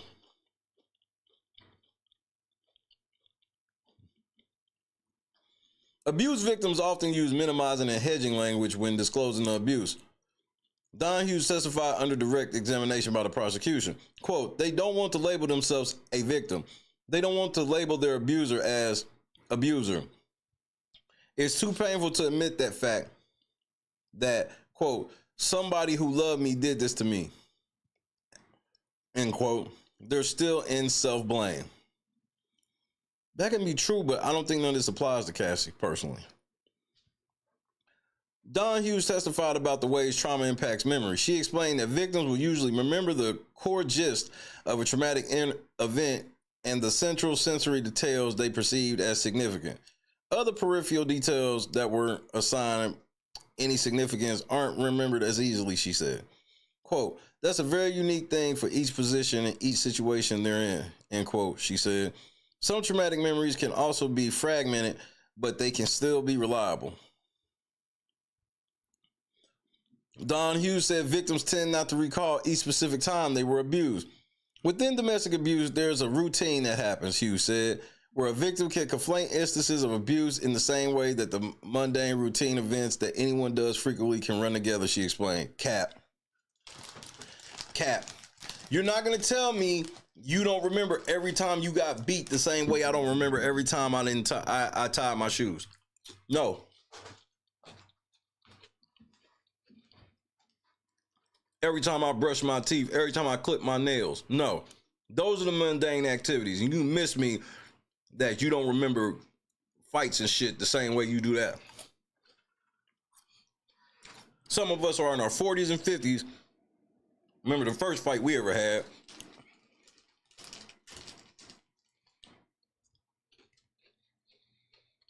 I may not remember it all, how it really went down or the exact date or some shit, but I remember it more than I remember every time I brush my teeth. This is stupid.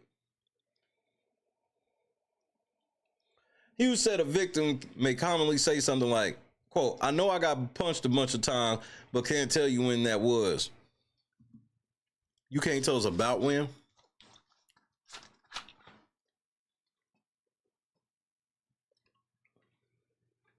You can't tell us about when?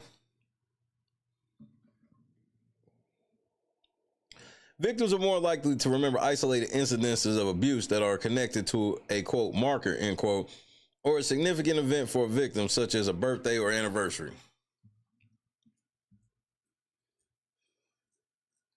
Now, I can give you that will make it more like you can narrow it down, but to say that the shit's like how you don't remember every time you tied your shoes is crazy. Don Hughes is answering a series of general questions from defense attorney Jonathan Bach about how she elevates someone in a forensic capacity in the context of a legal proceeding. Oh, here we go. The Johnny Depp line of questioning. It's different than how she approaches the patients she treats in a clinical setting, she said.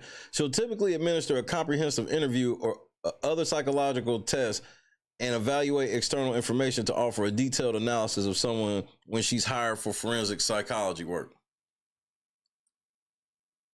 Then they went to lunch. I don't understand the point of her testimony.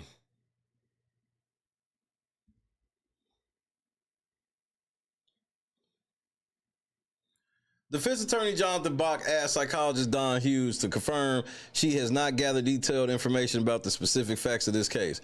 Hughes said that that's correct and added, quote, "I'm not rendering any opinions about a specific individual." When asked, Hughes said she's heard there's someone named Cassie in the case. Oh, my Lord. Batch confirmed that the forensic psychologist didn't hear Cassie's testimony or review records about her or her drug use.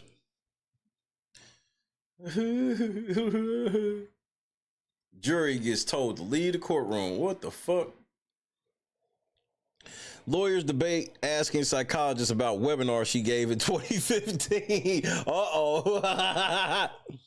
The defense team was to ask expert witness Don Hughes about a webinar presentation she gave in 2015 about preparing for court testimony. Oh, boy. The prosecution said they don't believe that the presentation shows any evidence of potential bias from her. Defense attorney said the webinar was training for advocates of domestic abuse victims. Oh, boy. Defense attorney Bach says psychologist Don Hughes is someone who makes most of her money as a professional witness and comes to the stand with a certain perspective. Believe all women. He said it's very relevant to the defense, telling the court that expert witnesses are very dangerous because they come in with an aura of authority. Assistant U.S. Attorney Maureen Comey said a document of bullet points from the presentation shouldn't be shown to the jury because it could be confusing and cause a sideshow. Judge Subramanian said the document won't come in, but Bach can ask Hughes more about the training she gave. Quote, "The document, now that I'm looking at it, doesn't really say anything about anything," end quote. That's bad. With Judge Subramanian having ruled that he could do so, defense attorney Jonathan Bach is now asking psychologist Don Hughes about training she gave to domestic abuse victim advocates who may need to testify in court. When asked, Hughes says she believes the group she was speaking to received a grant from the Department of Justice under the Violence Against Women Act. Here we go. Don Hughes confirmed that she's never testified in the defense of a man accused of a sex crime.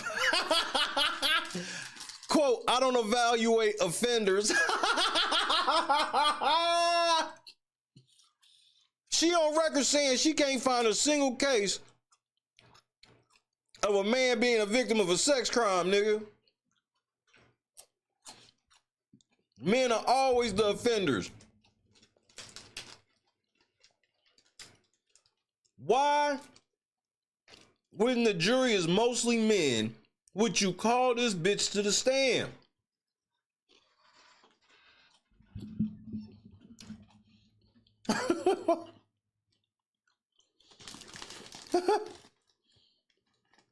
This trial's a sham. I don't evaluate offenders.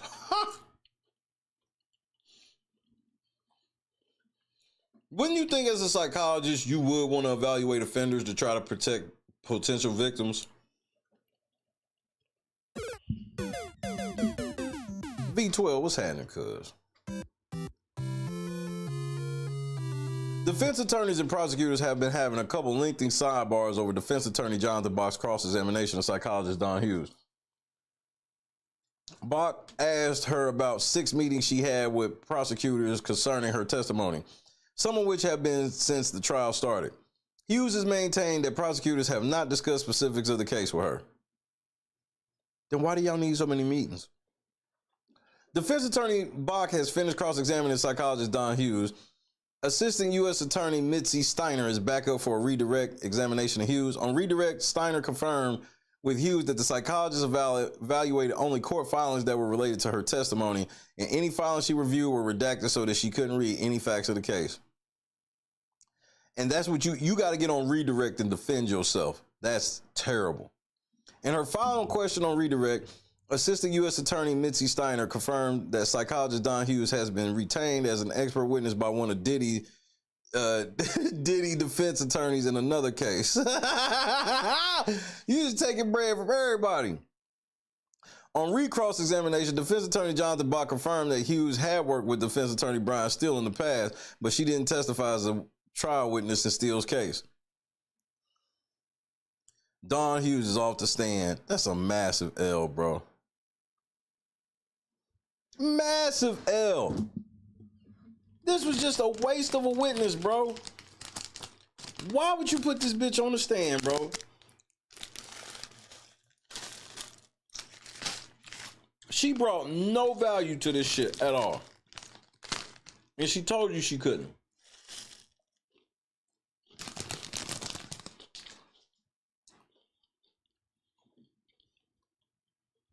They doing this shit on purpose. I stand on this. This is on purpose. George Kaplan, a former executive assistant to Sean Diddy Combs, is now taking a stand. He is the 12th witness called by the prosecution. Kaplan had received a subpoena to appear. Earlier today, he invoked his Fifth Amendment right to not testify on the grounds of potential self-incrimination, but Judge Subramanian signed an immunity order that requires Kaplan to testify. You wanted immunity and not testify. You a wild boy.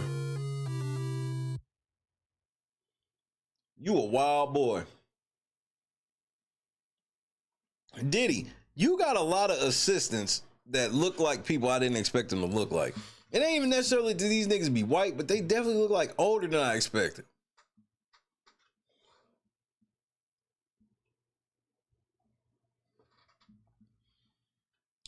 Kaplan, a former assistant to Diddy, said his day would typically start around 9:30 a.m. and he would make sure the chef and housekeeping staff were ready for the day. He said he would also make sure Diddy's bathroom was set up with his toiletries and medications. The earliest he could ever remember finishing a day was around 5 or 6 p.m. and the latest he could ever remember was around 7 a.m., Kaplan said. He said he typically worked 80 to 100 hours a week and was paid about $125,000. Oh, not bad. Could have been better. Kaplan started at Combs Enterprises in 2013 as an executive assistant to the chief operating officer. About 10 months later, he was promoted to Diddy executive assistant. He reported to Christina Courtroom, Combs' former chief of staff, who said he essentially ran his life. This nigga Diddy got a fucking cabinet like a president, nigga. Diddy hired a licensed security group in the second half of 2015. His former executive assistant Kaplan testified. This group was more professional and more polished than Combs' former longtime security guards, you know, like Gene Deal fat ass, and seemed to have a lot of real-time training. George Kaplan, a former assistant to Diddy, communicated with Diddy daily, exchanging texts, calls, and emails multiple times a day about things he needed, which could include clothing or potentially food from somewhere, or drugs or liquor or an iPad or a speaker. Diddy always needing an iPad or iPod or a speaker, nigga. Kaplan, a former assistant to Diddy, testified that his former boss threatened his job almost monthly. Diddy would remark that he wanted to be surrounded by the best, and quote, those around him at times were not performing at that level, end quote, Kaplan recalled. Sometimes Diddy was angry and other times motivational when he said it, Kaplan said. During Kaplan's first week of working for Diddy, he assigned Kaplan to find a 1-gallon BPA-free water bottle at Whole Foods. The store didn't have it, so he brought back 2 half-gallon bottles instead. That's an L. That's an L, nigga. You thought that would work?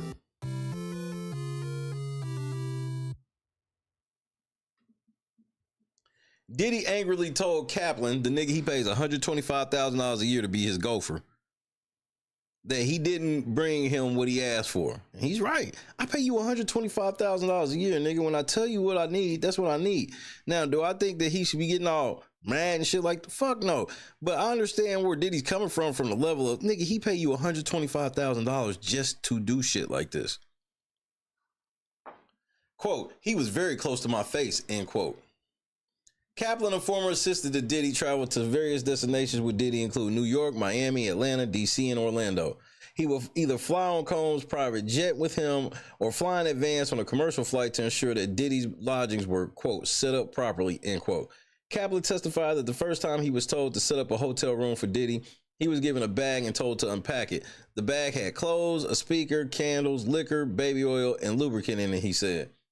No drugs, huh?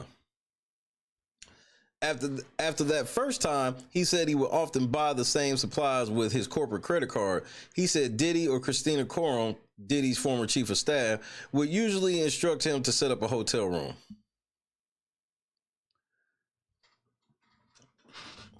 Former Diddy executive assistant Kaplan continues to talk about his role in setting up and cleaning Diddy hotel rooms. The rooms usually were reserved under the name Frank Black, which was a reference to the late rapper and Bad Boy Records artist Notorious Big, who had a nickname of Frank White. Hit that like button. Janice is right. What the fuck are we doing? Kaplan's understanding was that Combs would have guests or a female partner join him in the hotel rooms, Kaplan said. After Combs would leave a hotel room, Kaplan would enter and pack up Diddy's belongings and tidy the place up, Kaplan testified. Kaplan said he came to understand part of his role was protecting Combs' image. Quote, protecting him and protecting his public image was very important, and that was something I was very keen on doing, end quote, he said. Typically, there'd be Gatorade bottles, liquor bottles, and baby oil strewn around the hotel room after Diddy left, Kaplan said. On one occasion, he cleaned up a, quote, brown crystallized powder. What? What the fuck is brown powder? Off a countertop, Kaplan testified. Kaplan didn't know what it was, but cleaned it up just in case, he said. What is brown powder? The fuck? Y'all fucking with tar or some shit?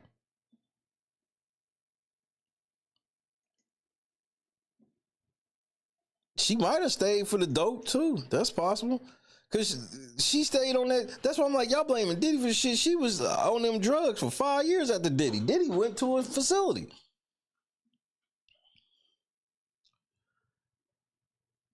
Kaplan testified about times he picked up drugs for Diddy.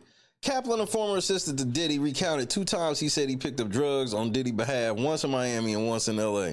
He said both times Diddy gave Kaplan cash and a number to call, and then Kaplan arranged to pick up the drugs. One time he picked up MDMA, another time he didn't know what substance it was, he testified. Big fucking whoop. Diddy gave you some money to go visit a local drug dealer for some party favors. How is this trafficking? The jury was dismissed for the day. Kaplan, a former assistant to Diddy, will continue testifying on direct examination Thursday at 9 a.m. Eastern Standard Time. This is bullshit.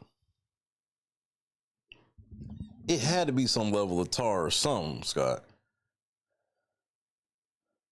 And then this shit is just like, they act like this is like a movie coming out. Kid Cudi expected to testify tomorrow. About what? He don't know shit. He was fucking Diddy's girl. I'm sure she did. Like, everything he can testify is hearsay. He can't even say for sure that he know Diddy blew his shit up.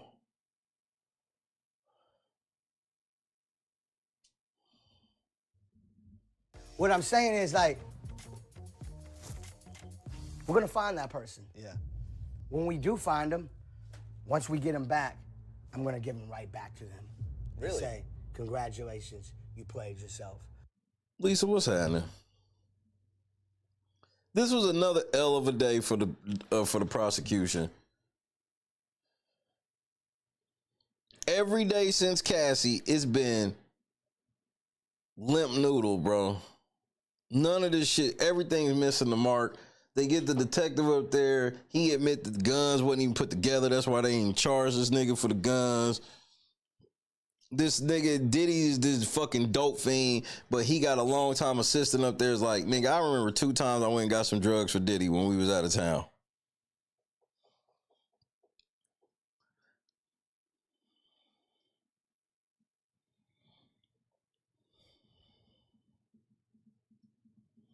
They're not building anything. You're a liar. They're not building anything. You just keep saying words that don't really mean anything. They're tearing Diddy down little by little. That means nothing. The prosecution is building, though. That literally means nothing. If you're saying that they're building a case of sex trafficking, that is incorrect. They are building the greatest domestic violence case ever. They could have just tried this nigga for domestic violence. You know, you won't even. Why don't you just admit that? Why don't you just admit that it would have been easier if they was trying to put Diddy in prison to just charge him with domestic violence? Why is that so hard for you to just say? Why are you dick riding the prosecution who's doing a terrible job, bringing up shitty witnesses, people contradicting themselves? They brought up multiple people who contradicted themselves. Then they bring up this bitch who got cooked in the Johnny Depp trial. She gets cooked in this shit.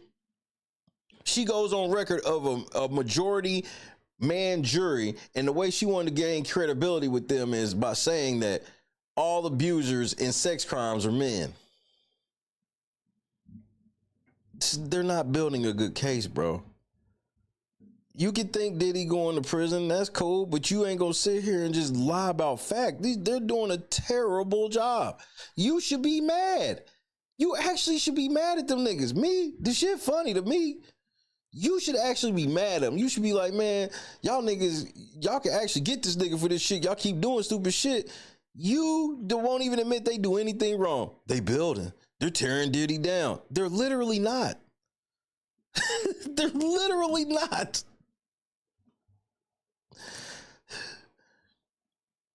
This shit's supposed to be about sex trafficking, and they gonna bring Kid Kelly to be like, yeah, I was fucking Diddy's bitch, and he blew my car up. That's all he gonna be able to say. And then the defense is gonna get up there. How do you know that Diddy blew your car up? Well, Cassie said that's what happened. Did Diddy tell you? No. Did anybody besides Cassie tell you that? No. So it could have been anybody then. I mean, I guess it could have. No further questions, Your Honor. They're doing a bad job.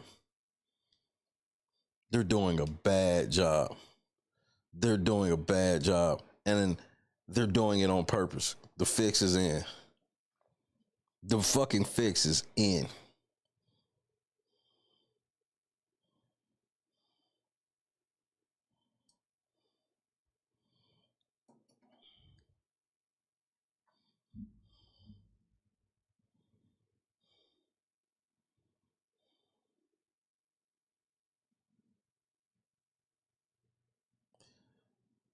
Why ain't Jay-Z in this Rico? Why ain't he got to testify or nothing? Why didn't y'all give Jay-Z immunity to testify against Diddy?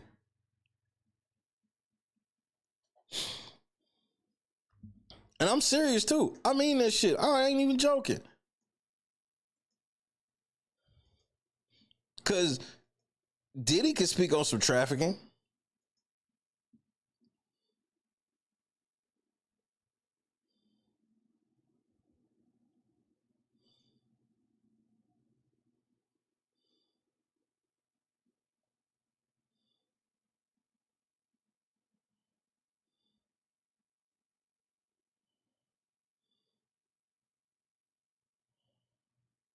What the fuck? This ain't real. This can't be real. I can't believe I'm going to have to do this. This ain't even Diddy related. Diddy and them was gone for the day. Hold on, nigga. I can't even believe this shit. I can't even believe this shit. I think Jay-Z got a trial coming too. I think they gonna pinch him next. I can't even believe I'm about to play this shit. Tactical nuke incoming! I can't even believe this. This has to be fake.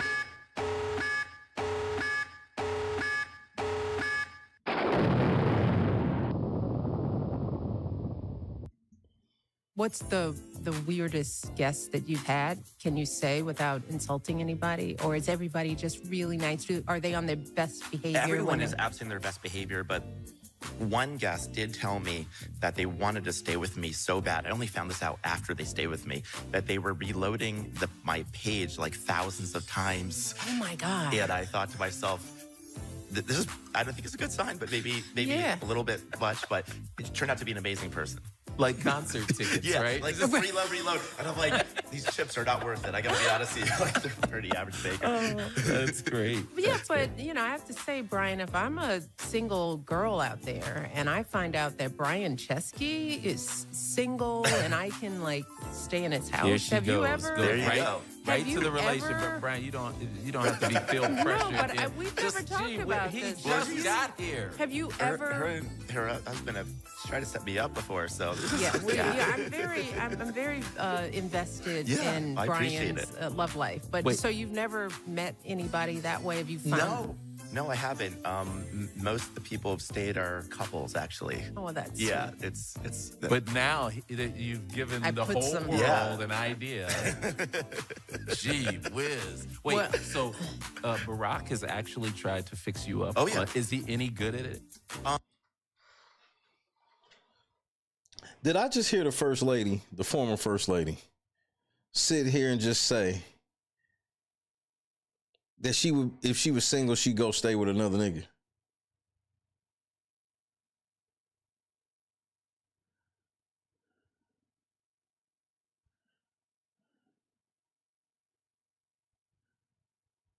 I know.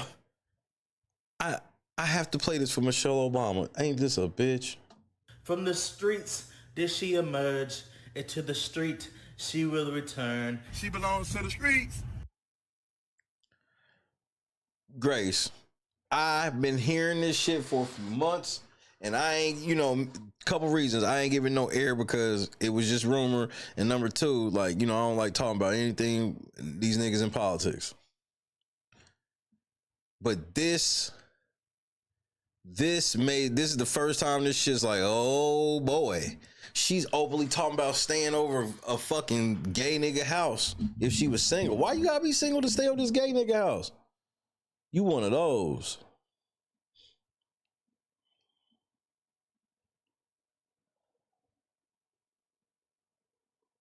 Oh my goodness. Dudes, what's happening? We'll see, I guess. Remains to be seen. But yeah, no, he's definitely very invested, and he's provided a lot of relationship advice to me, actually. Yeah, AKA stay away from my bitch. Stay away from my bitch. For I have your ass excommunicated, nigga. Would you like to be excommunicated, little nigga? Cause I can make that happen. I can have your ass excommunicated. Nigga, I have your ass tortured, nigga. Waterboard, nigga.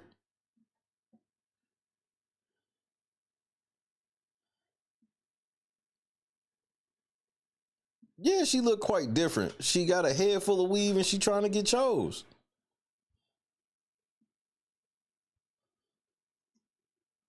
Nigga, she is outrageous. And that nigga's only 43 years old. And she's 61.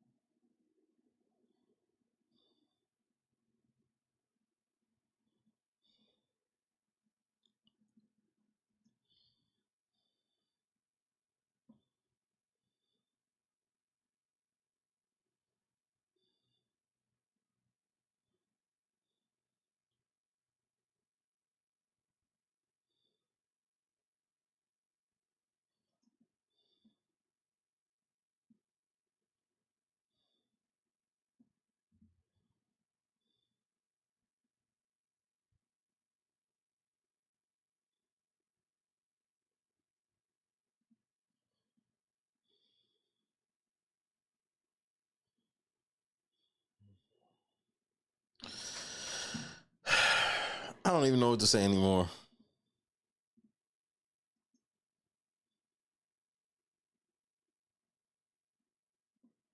Wait, Casa, not you in some more trouble?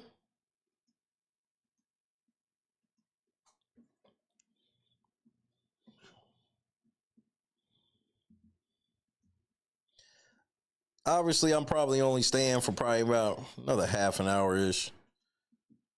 Because I got to make sure my wife is up and help her finish getting ready.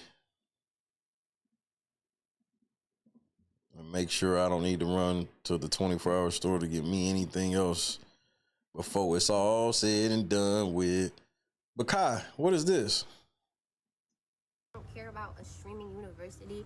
I only made that video about Kai because he's friends with Des, he's friends with DDG, he's friends with Deshae, and I don't even mean to name drop. I don't know these. Bitch, keep my name out your mouth. Deshae Frost, you have to change your name, nigga, or we gonna have to fight for it, nigga. People in real life, but they have allegations on them, and you crashing out. But it was just like, my sweater's not dirty, and I had a jacket on, trying to force me to take my clothes off. Then this is the weapon comes into play. I see that he has a weapon. We're just chilling, watching TV, and I swear to God, he literally just got on top of me. And I was just generally so confused. The thing is like really this big, and I didn't feel nothing but a pressure of it. Well, I don't believe you. 200-pound man on top of me. He did not ask for my. I don't believe you. You want to try to roast this nigga on dick size? We're done.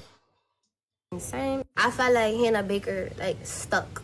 Very disgusting situation. He ejaculated. That's where the this comes into. Oh nigga, what is this? It's 60 for the pill. He gave me half of the half. After. Wait, it cost 60 for a plan B and you only gave her half of it? Like, what? He did that to me. I was like, that's not cool. I did not like that. He then got disrespectful with me, like aggressive. You should have did more. You should have did this. And I didn't want to tell my story again because I didn't want to be bombarded with a whole bunch of questions. You're dumb, you're dumb, you're dumb. Yeah, that's why you had to read off the notes off of your phone. I ain't gonna lie to you. I don't believe shit you saying. Obviously, and the crazy part is if I didn't go, that wouldn't have happened to me. Yeah, he forced himself on me. Bro, yeah, he was violent. Like, he was doing too much. Like, he was really being a thirsty, desperate individual, and I really should have just called the cops there, and the situation... Cap. I don't believe it. I don't believe it. So sorry. I know Kai and them be doing on demon time and shit like that. I get it. This is cap. It would have been totally different, and that's why you don't wait. If you want to report somebody, you make that report right there and then you go to the hospital and you get that check. Word.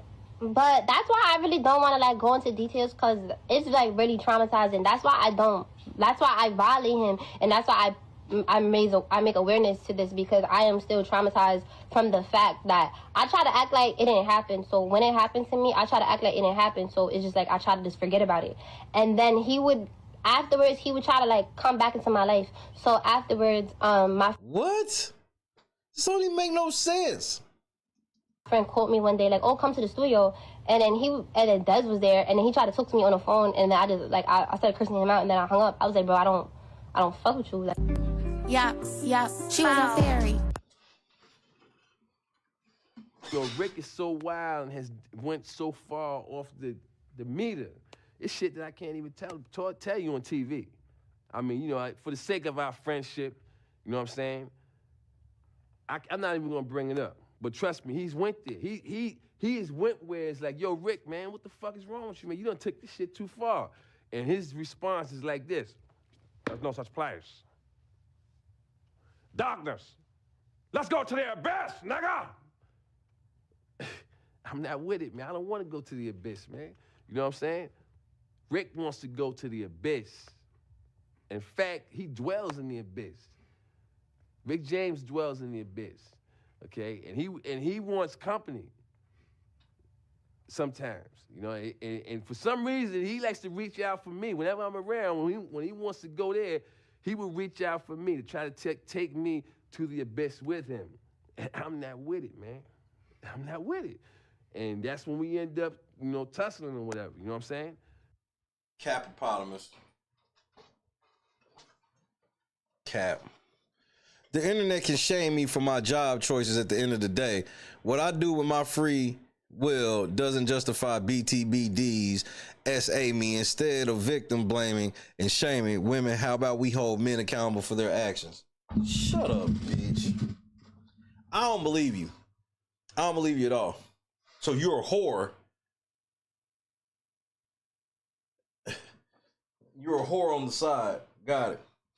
And obviously, you know, I've told y'all, whores can be raped. So it's not one of those where, nah, but none of her stories believable. It don't even sound believable. Yeah, she was a fairy. Yeah. Right. You still trying to get new customers as you really going through it. Yeah, she was a fairy. Yeah, she was a fairy with a fatty on my. I can't even believe this video I'm watching. Daddy.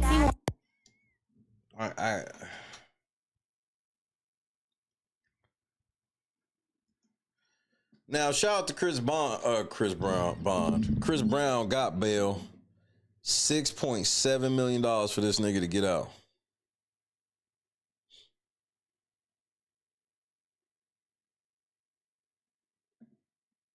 I want to know the exact price, Chris Brown, because they say 6.7, but it could be 6.66 knowing you.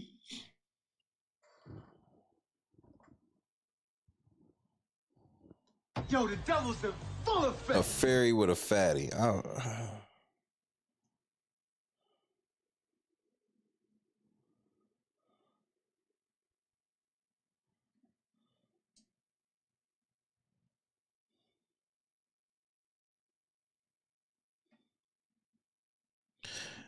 Oh, wedgies, you absolutely right. That's not even the thing. My thing, like, is just, do you know how many people have gotten drugs? Like, they want us to make it seem like Diddy sent somebody on a dope run. Diddy sending his assistant to go get a couple pills or some shit. I'm not going to look at this nigga like this dope dealer that you want me to look at him as.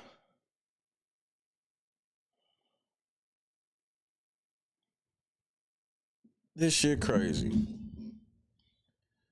This new generation is in extremely bad shape.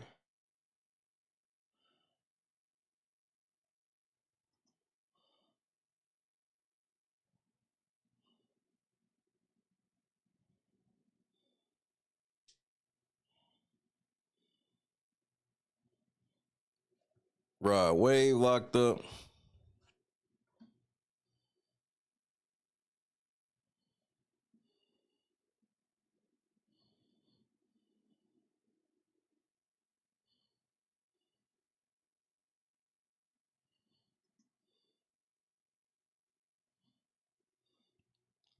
First of all, y'all niggas with this misogynoir, or whatever the fuck y'all want to call that shit.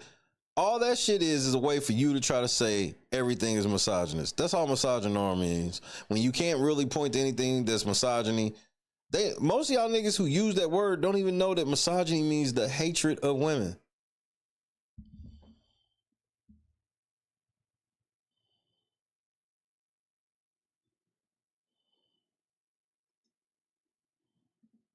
And all of them motherfucking niggas have been caught. Like them niggas that escaped jail, all of them been caught except 3. One of them niggas that got out, and I think he's still out, they said that nigga got a ton of bodies on him. I think it's the Derrick Groves nigga from the Louisiana shit.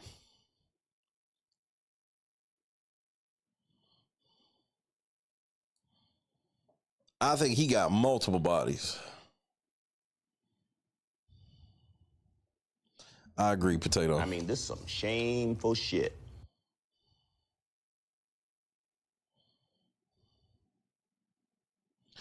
Now tell me if y'all would want these police if y'all had to call the police, right? And you needed some police detectives to come to investigate a case for you. Tell me if you would want these to be the detectives that came to your house.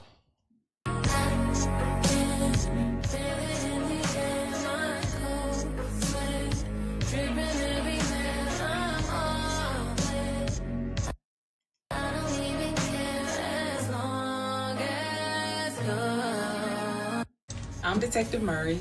I'm Detective Rodriguez. We got a lot of special requests from you guys. People have been asking a lot of questions under our videos. They want to know the day in the life of a detective. So we have decided that we're going to create our own page, and we're going to be sharing with you guys and bringing content forward, answering a lot of these questions. Also, you know, we're going to be doing a day in the life, OTTDs, outfits of the days. Rod, she's very good with that. So if you guys have any questions, make sure you drop them below this video. Make sure to like, share, and repost our videos. Thanks for the love that you guys have shown already. Yep. You mean to tell me that even detectives are clout demons? Whatever happened to the days of Sergeant Mason, her big titty ass? Whatever happened to her getting all the clout? And how did she get the clout with her and Norris? They were solving real cases. Mason was just like, yeah, first of all, I'm with Cam. I think y'all fucking. I ain't gonna hold you.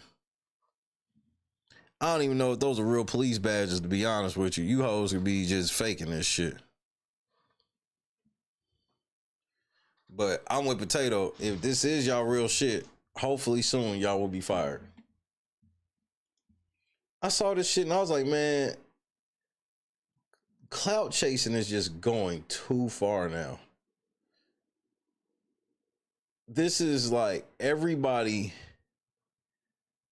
wants clout. No matter what industry you in, you gotta have clout.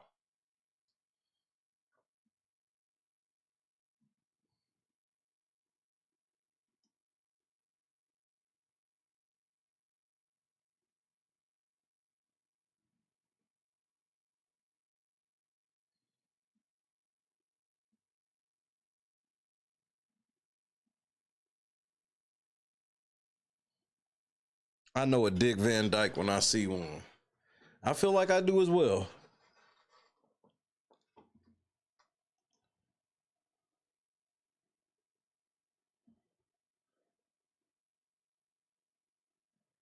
Nigga, what?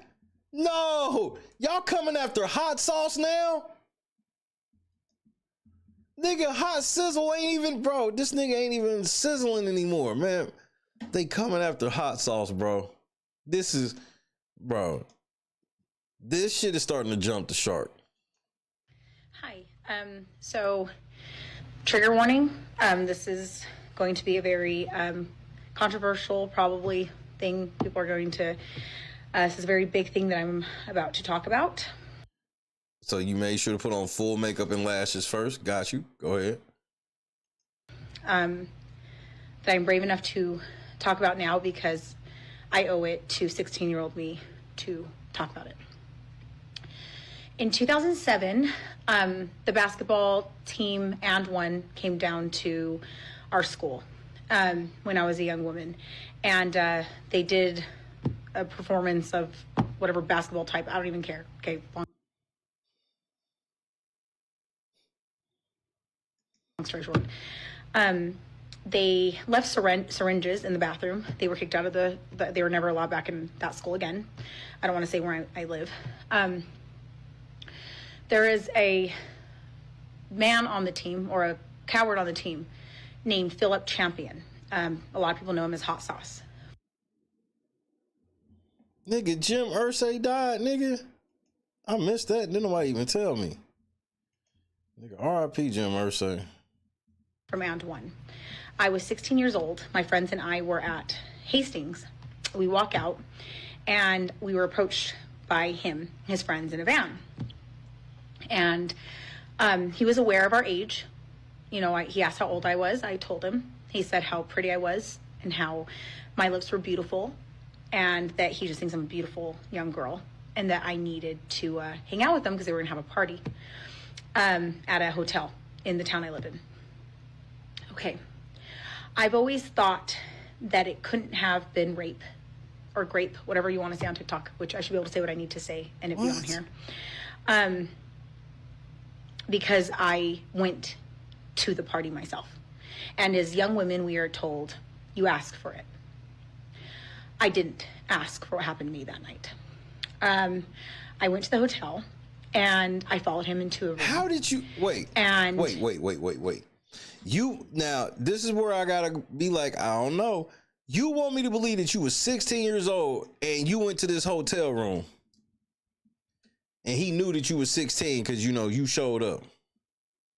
Now, I'll be the first to admit, just for the record, Hot Sauce is like my favorite street ball legend ever. I can admit that. So I ain't, me, I don't give a fuck. I still ain't capable for a motherfucker. Just like if the nigga did the shit, he did it. But I gotta be honest, her story sounded kind of fugazi.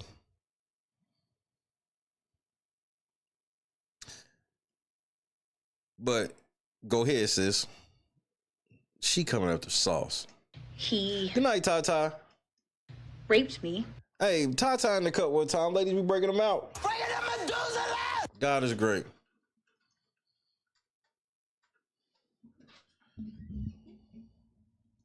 In that room and kept telling me repeatedly for the amount of time, whatever time it was, which felt like forever, that I had hood in me over and over and over and over again, repeatedly over and over and over again.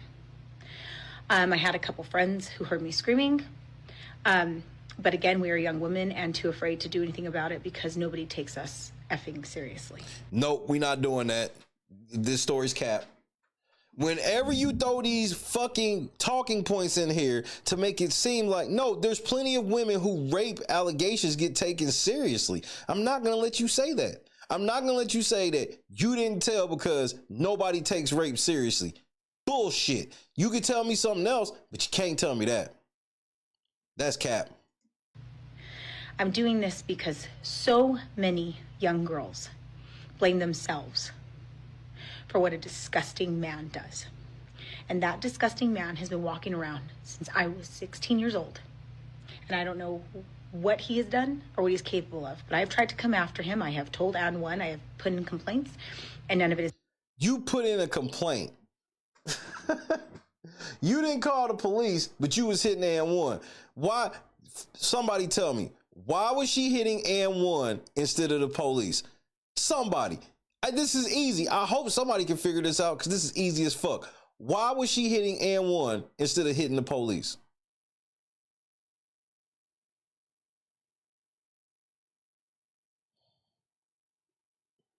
I can't wait to see. I'm going to give y'all 5 more seconds to see if somebody know why. There it is, Cam. She was trying to extort them niggas. File a civil lawsuit. File a civil lawsuit, prove that nigga raped you, get the bag. I think N1 still sells some shoes at Walmart. I think that's about as far as the N1 situation is at this juncture in life. This bitch is outrageous. Yeah, I kept calling N1 and I put in complaints. Right, because you kept threatening that you was going to do some shit that you wasn't going to do because you knew you ain't got no proof.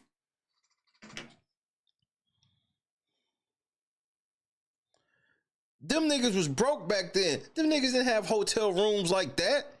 That's the part where she don't even realize. She's telling this story and she's trying to make it seem like Hot Sauce was this rock star in 2007.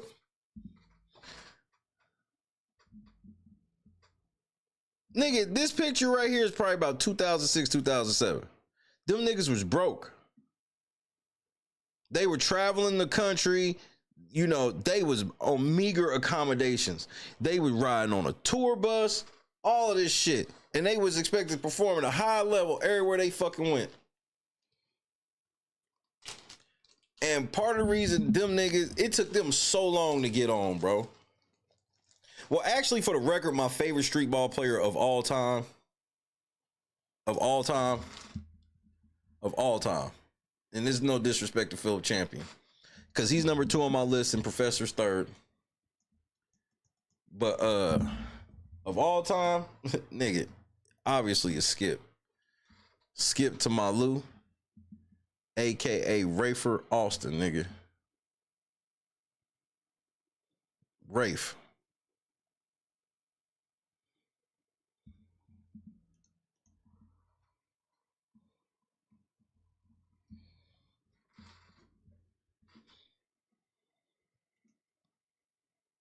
Nigga, the time I got to meet Skip, nigga, you couldn't tell me shit. Hold on, I got a picture of me and Skip, don't I? I think I do. I think I know where it's at.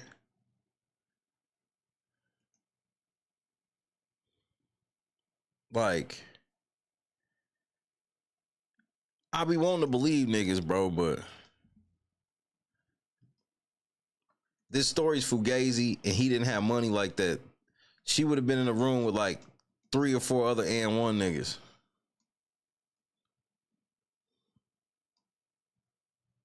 One of the greatest days of my life. To be able to meet fucking Skip was one of the greatest basketball days of my life.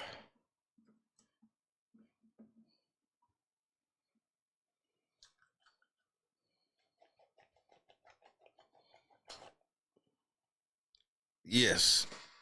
Because I used to DJ for Ron Artest, and then when Ron Artest got traded to the Rockets, I got to meet Skip. Skip was playing for the Rockets when Ron went there. Same day I got to meet Skip and Dikembe Mutombo. 2 people I never in my life thought I would ever meet. I met both in the same moment. So shout out to Rayford Alston, my favorite street ball legend ever.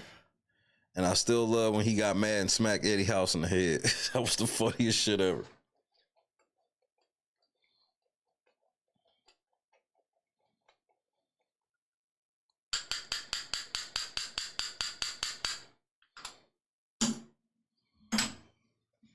I don't believe this chick either. This story's fugazi, and she let it be known that she been calling these motherfuckers multiple times, but didn't call the police at all, not once.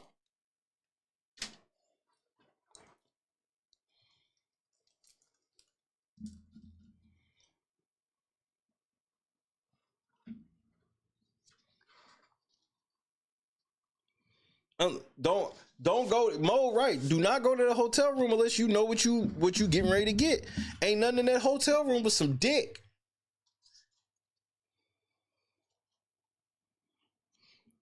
D-Block, you want to know how deep it was for me meeting Skip? I used to work at Foot Action, and if anybody remember, all of the fucking and1 tapes was coming out on Foot Action, like at Foot Action. So I had all the original tapes.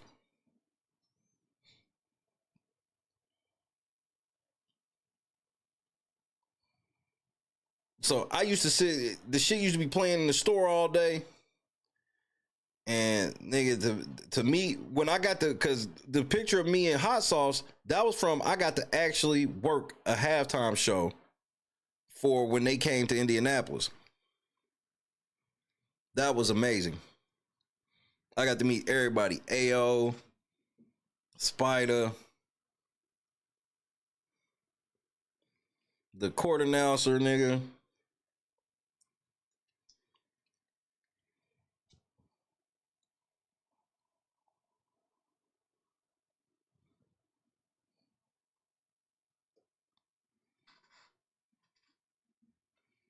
Hot Sauce shit was insane. I remember, I think Hot Sauce came along like mixtape 3, and he shut that motherfucker down. We had the shit he was doing to niggas we had never seen before. That nigga changed bro, he changed the game.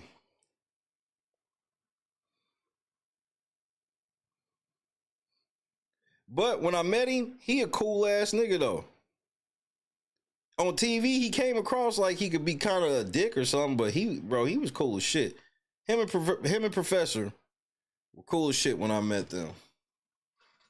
I ain't meet like I was at the club with all of them niggas. We was at like Have a Nice Day with them niggas. Like this club in Indianapolis, we took them niggas out, and they was cool. That's why I'm like I don't even like I seen how they moved and shit like that. So I ain't saying that all of them are, since I like Hot Sauce, he can't rape no chick. I ain't saying that shit at all. But this story she telling, I'm like, them niggas didn't have money like that. So this shit where she's like, this nigga was in his hotel room and yada yada yada. Nah, I doubt that. Them niggas was on a Chitlin circuit budget. because it got bigger than what, because like they did the shit for them niggas, but they never expected it to get as big as it did.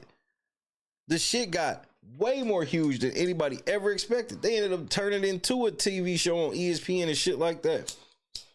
And then even then, them niggas wasn't getting no bread till towards the end.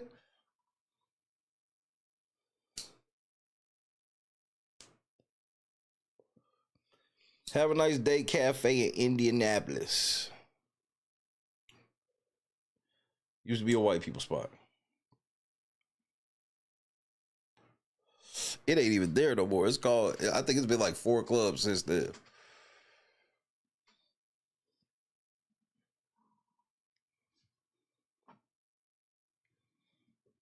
So like the picture of me and hot sauce, this is like literally right before the game. So that's why we on the court and shit before the game start. You see, I got my radio badge on, and that green sticker. That's how I could get through and shit like that. It was cool. And them niggas was humble. I don't remember any of them niggas being dickheads. None of them. You know, playing and getting into shit while you playing is one thing, but you know.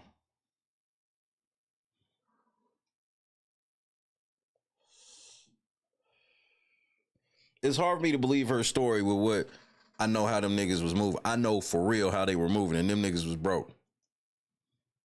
They barely had food to eat. Like they couldn't even eat like they wanted to eat. Like on some real shit, while they expected to play at a level kind of a NBA player without getting anything near that money. Being taken seriously. And so I want him to know, and this team to know, that they should be ashamed of themselves. She don't even realize the N1 been done. Because it is disgusting what I went through, and I didn't deserve it. 16-year-old me did not deserve that. And grape is great, no matter how you want to spin it. I was a child, and a child's rational part of their brain. See, there it is right there. She a hoe. She's letting you know that she wanted to fuck that nigga. She went. So even if I believe that you actually fucked this nigga, you wanted it. And I don't believe that nigga knew you was 16. You're just trying to pull that whole, somebody fucked me at 16. That's rape. Rape is rape. No. No. You can't play that game. Zero accountability, bro. Does not develop till you're 25 years old. I didn't deserve it. I didn't ask for it. Yeah, hey, dudes, that picture of me and Skip, that's what I try to tell people. If you notice the shirt I had on, it was an original LeBron Witness shirt. I fucked with LeBron until I found out he was a hoe. Then I ain't like the nigga no more. But I want Philip Champion to know that you did ask for this. And you are disgusting, and you should be ashamed of yourself. And I'm not humiliated to post this, and I don't care who believes me, because he knows, and I know what happened that night.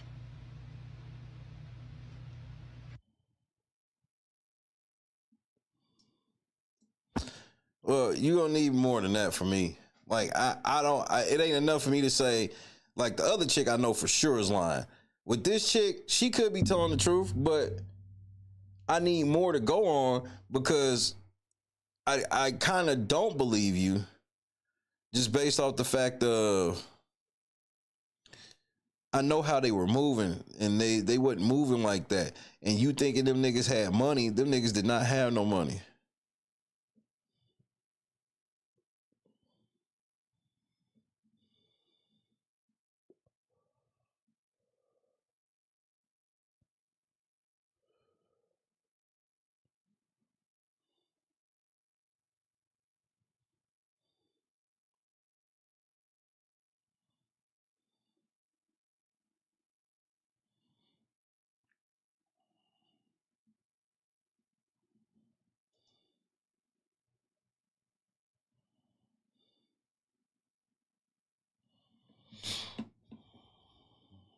I want to believe her, but I ain't gonna front, bro.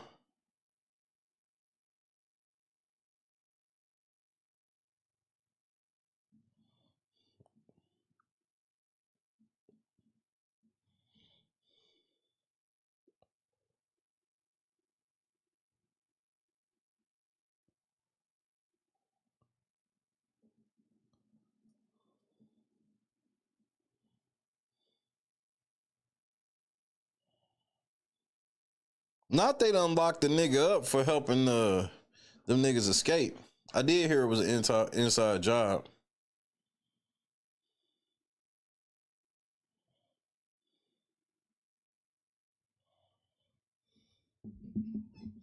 She ain't tell him shit, and even so, I guarantee she was throwing that stuff at him. Come on.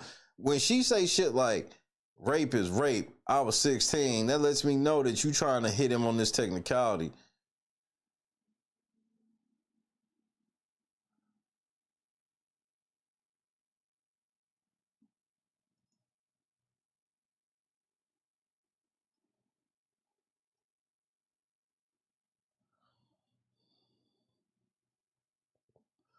Hey, 50, I see the people let you back outside to troll Diddy, so.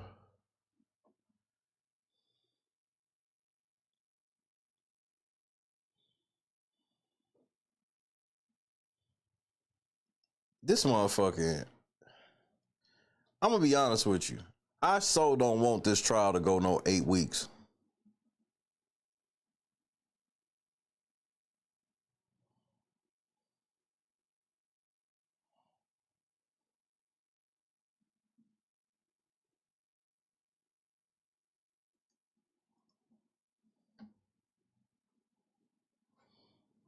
The Knicks choked. It's been an eventful day. And then my people leaving. Yeah, I'm sad, but I ain't sad like that.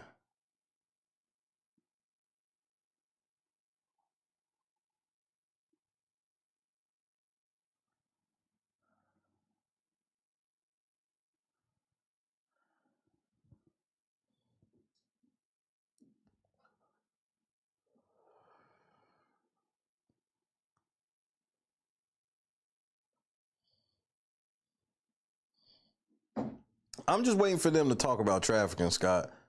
That's why I don't want this shit to go 8 weeks. I'm already having fatigue because we ain't talking about trafficking yet. Gilbert Arenas went off about the shit.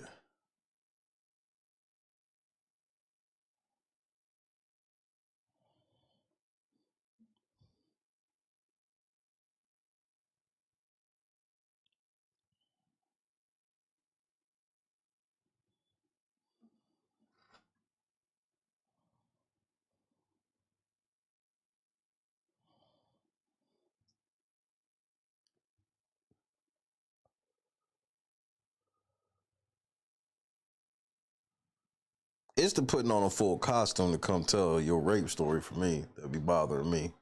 I ain't gonna lie. I try not to have bias over things like that, but that shit do be weird to me. Or you tell a story about rape and then you post a video showing your ass off talking about a fairy with a fatty.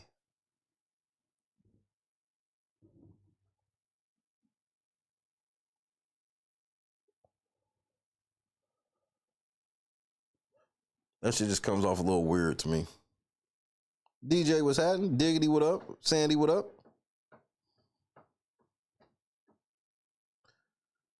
The jury has to be fatigued because they thought this was a sex trafficking trial and they like, all we hearing about is Diddy and Cassie relationship for like 2 weeks now. That's all we've talked about. Nothing else.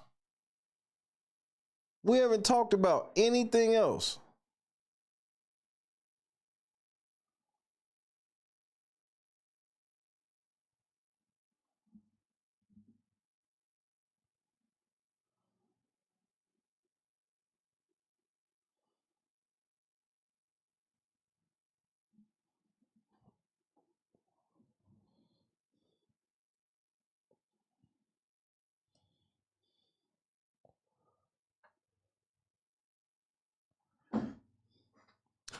Well, I don't want to go so far as say it's good for Diddy's attorneys to be like fatigued, but it's good for Diddy's defense for the jury to be fatigued. Because if they starting to see fatigue, it's because the prosecution is boring them.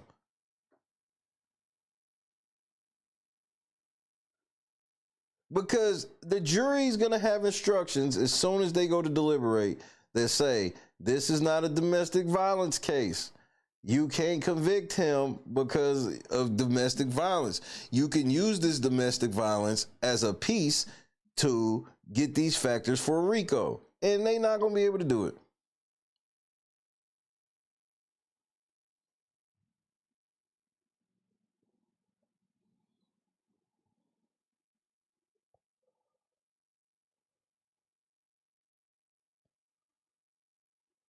Madeline?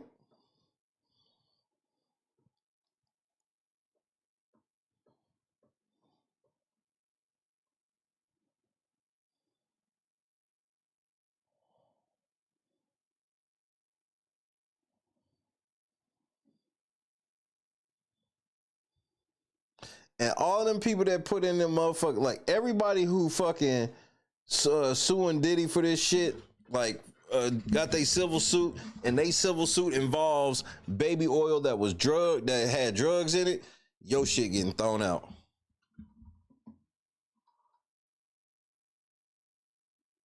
The feds ain't yet to say that there was a drop of drugs in any of this baby oil.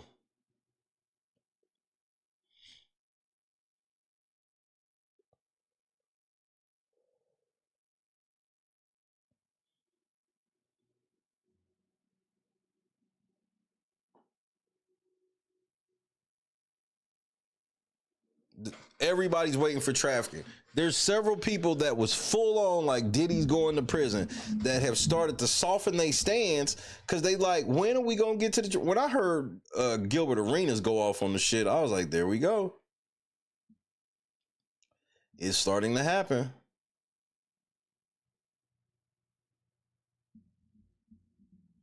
And then Diddy's supposed to be scared of Kid Cudi coming on the stand. And I don't even understand why.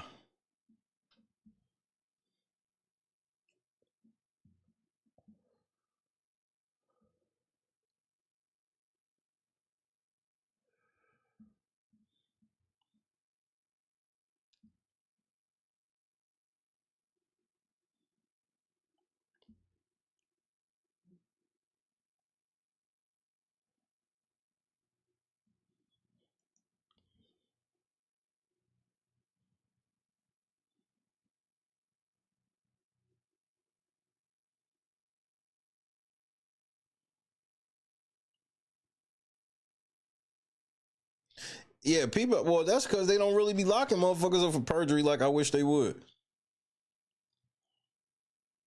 But it's the same thing like niggas that be sitting around talking about, hey, I can't believe the feds be locking people up over lyrics. And it's like, can you show me the law? Can you show me the law?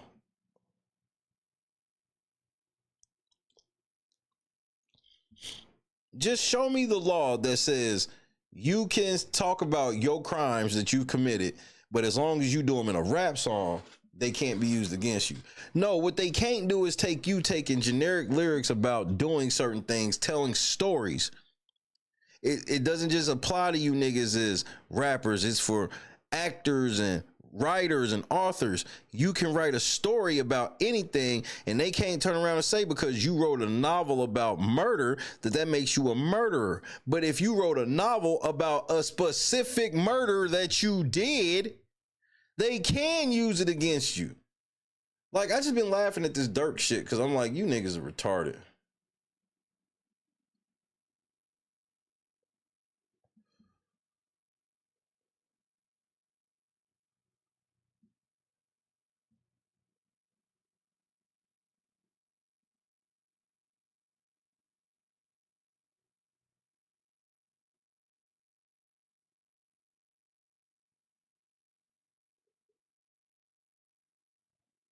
Good night, Ham Dog. I'm not too far behind. I gotta be getting out of here momentarily myself. Help my family get on the road.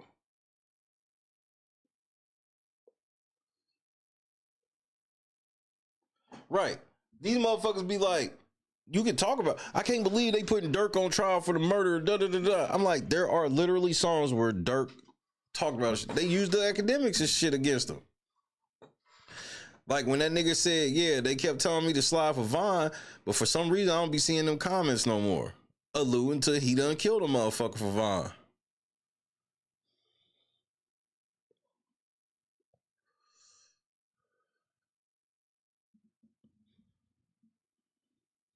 Yep, it's about 4 a.m. on the East Coast, 3 a.m. Central, 2 in the mountains, about to be 1 o'clock on the West Coast.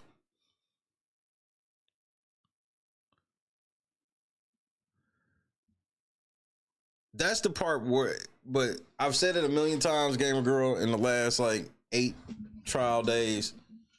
If we was like, I don't understand. They could have put this nigga on trial for domestic battery and shit. They got several cases of him beating her ass and all this shit. And instead of them taking what they got, they try to take what they have and roll it into some other shit that they can't do. A woman, how the fuck can you conspire with just yourself? How is it a conspiracy if it's just you?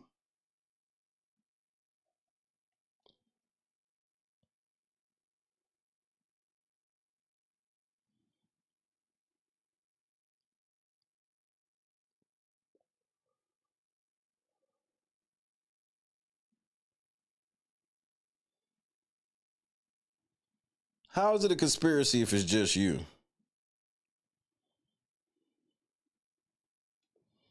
So that's why I'm like, y'all could have just charged him with this shit. This would have been, first of all, Diddy would have had to take a plea.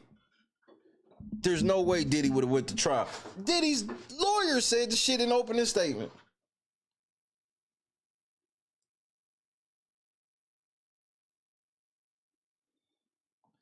I ain't never heard of a Rico where literally only everybody can tell on one person.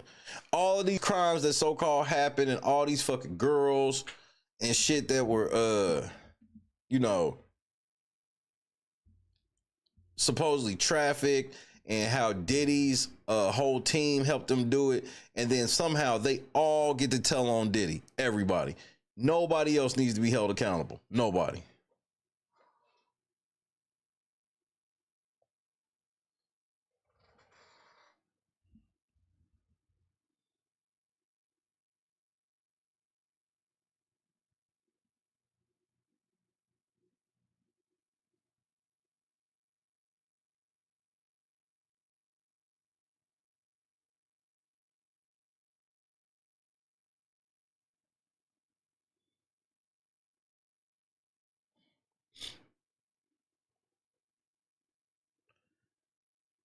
I hear that, Diggity. I ain't saying that I'm surprised that they gave immunity to anybody.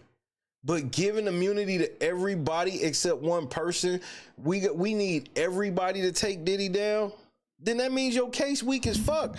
Because how does that help us? That means that all of these people that was part of this empire can just go work for another creepy ass nigga now and put a whole bunch of other women and shit in danger. And then they'll tell again to get that one person who paid them off. Or to go lay down.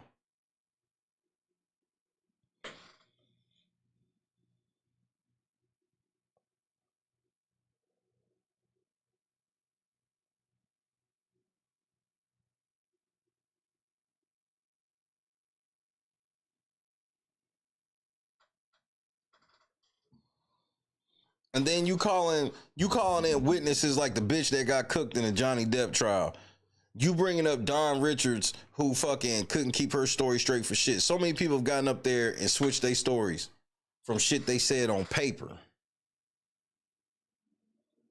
That's why I'm like, I truly can't. You know the biggest thing I can't wait for in this trial? I ain't gonna lie. The number one thing for me is I cannot wait to see who the defense is gonna call as they witnesses. I can't wait.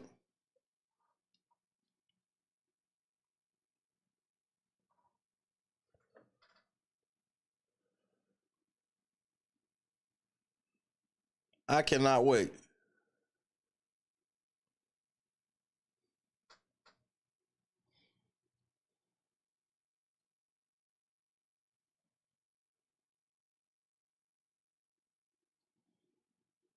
Well, the judge put safeguards in place for her because he knew what she was gonna get cooked. So that nigga was like, look, you can't You can't testify on anything outside of a general sense of some shit.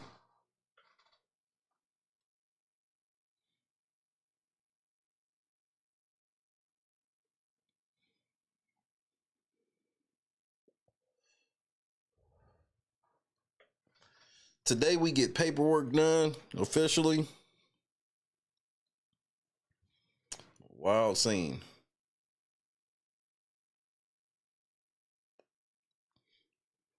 Wild scene.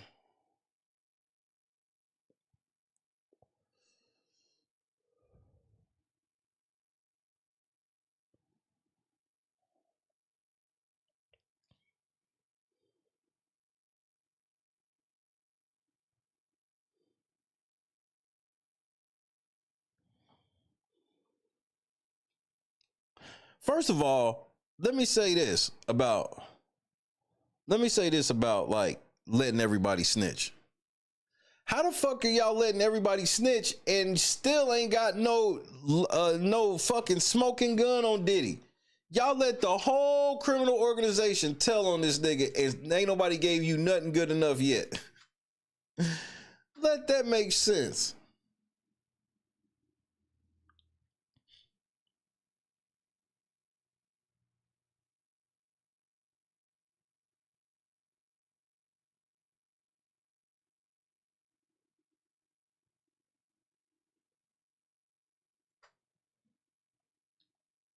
Like, to give everybody that they should have several videos of Diddy, nigga.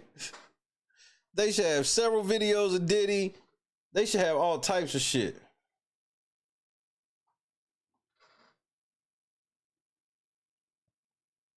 But instead, they have nothing while giving everybody immunity. They gave this the one nigga that testified today. They gave him immunity. He didn't even want to testify. And the only thing he could testify to is there was 2 times I went and got some drugs for Diddy. That don't mean shit. That don't prove no sex trafficking. He took some fucking drugs. Whoop the fucking do. Nigga, CVS is the biggest dope dealer in the game.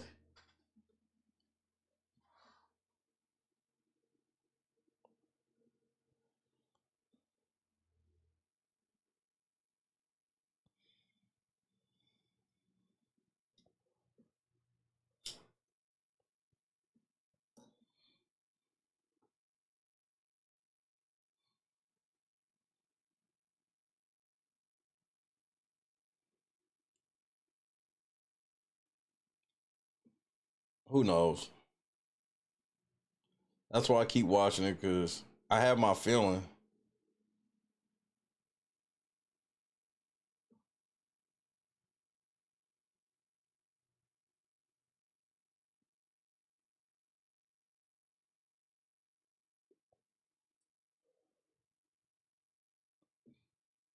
Federal cases are crazy. But normally what I don't see in Fed cases, this is me personally. Normally what I don't see is this level of sloppiness. This shit is mad sloppy. This shit mad sloppy. This is an unprecedented level of sloppiness by the feds for me.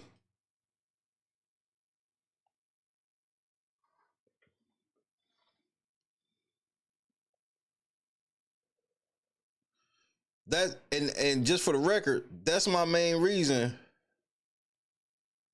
That's my main reason for thinking that it's like a sham trial. I fail to believe the feds are doing this bad on purpose, because I've seen the feds cook niggas my whole life. When the feds really want somebody, it don't look like this, bro. That's the same thing. Like when the feds really want somebody, it look different. That's why it's like, oh, we take that Diddy can't get bond, and that shit's supposed to make it look serious to us. And I still don't even know how the nigga didn't get bond.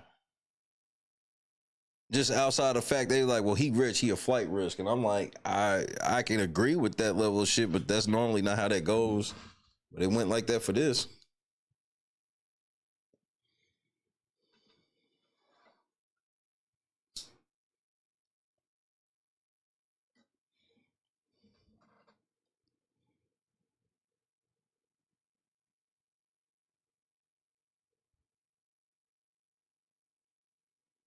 and Madeline, did they submit any evidence proving that she actually gave that $20,000 to Puffy and they gave it back? Because I feel like they would have admitted some evidence that shown that actually happened, because that's some smoking gun shit. Diddy extorted your family for $20,000? Like a broke down pimp? Right, she lost it. Oops. I had the evidence to lock Diddy up, but I done fucking misplaced it.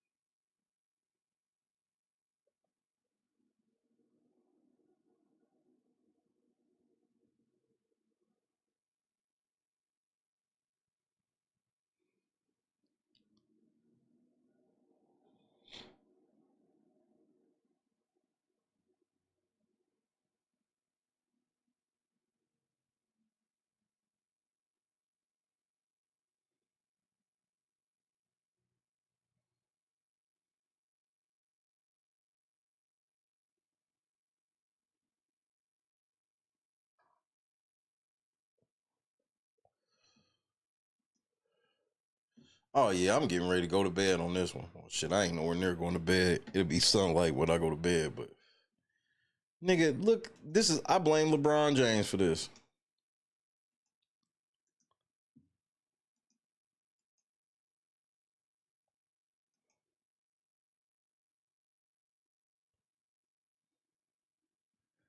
Well, that's the thing. I don't think Cuddy's testimony is gonna link to shit, because they ain't make Cassie's shit link to anything. They haven't made anybody's testimony link to anything. They had a whole psychiatrist on the stand, and they didn't ask her how women that are trafficked would act. They just asked her about how women in abusive relationships would act. Why wouldn't they at least ask her, well, how do women that could be part of a trafficking thing, how do they act?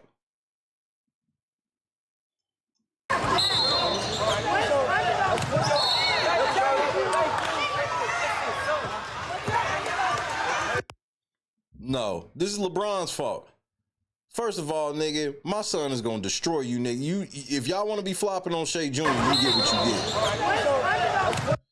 No, this is LeBron. This is the LeBron effect.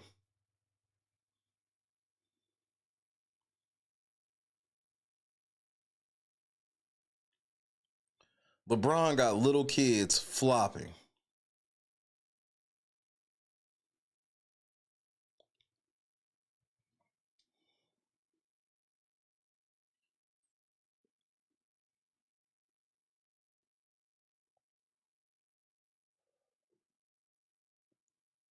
Just when I thought I seen it all, bro.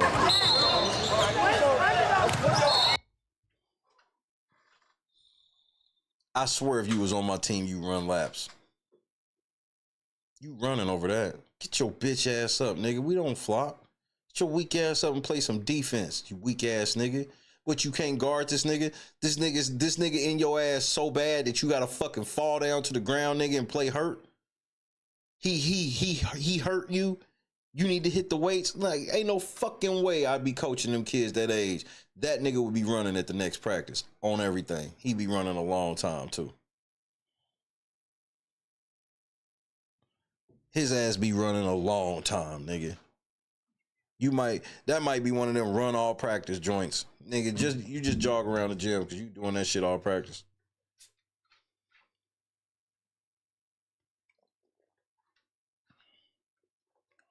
Nigga fucking falling on the ground. What kind of shit is this?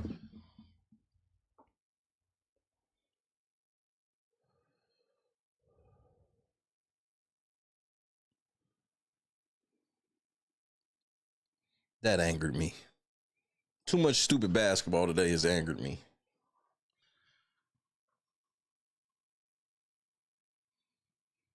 The sad part is, Diggity, his coach might have taught him that shit.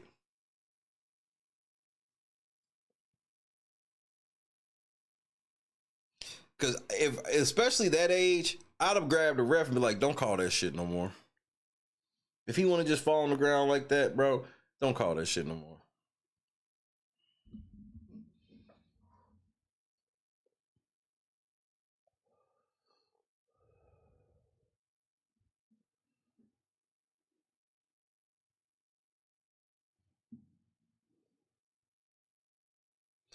Exactly, dudes. When I played, the last thing you wanted to ever do was like let people think that somebody just ran you over, nigga.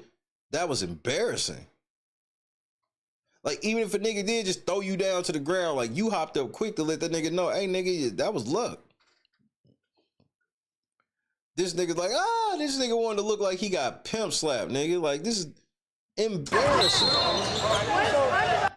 Look at this nigga. He can't play no defense. What is this little nigga? A little Asian nigga, maybe a Latino nigga kicking your ass.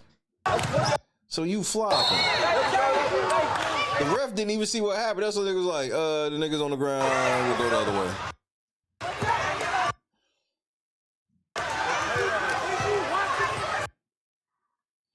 Don't worry about it. He's scared of you. That's all I'd have told my players. He's scared of y'all. I'd have been roasting that little nigga. Yeah, hey, y'all see he ready. He don't want to play no defense. He flopping and shit. Do him. Hey, give it right back to him. How many points this nigga got? 20, 30? He got you flopping. Fuck out of here. Well, shit, I'm about to get ready to get the fuck out of here so I can help my wife get on down the road. Make sure y'all pray for my wife and my kids, bro, as they take this trip, man. Take it without their leader. Their leader has to do his leadership role in a different way this time. I have to lead by sitting still. Oof. But we'll make the most out of it, right? Then again, I'm probably lying. Say goodnight to your boy. We will be done with the complaint today, and we'll have a complaint party on Friday. Paperwork party on Friday. Oh, boy. Paperwork party. Oh, boy.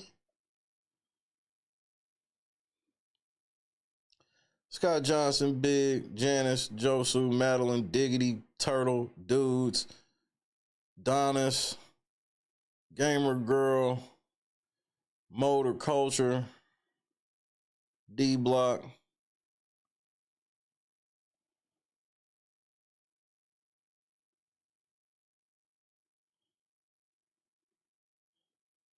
I have never stayed a night in this house by myself. This will be the first time. Dum dum dum dum dum dum dum dum. Potato Gaming. Potato, we probably gonna have to get on the game now. I'm gonna have time. I'm gonna have to do some LNC gaming episodes. Like, I'm gonna have to try to see what Forgotten and Green fishing on. Like, I get to get some extra work done.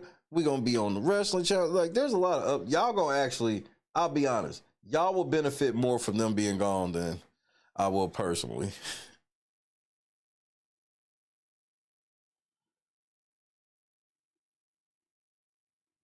Just all we gotta do is get over this big hump of we get them on the road.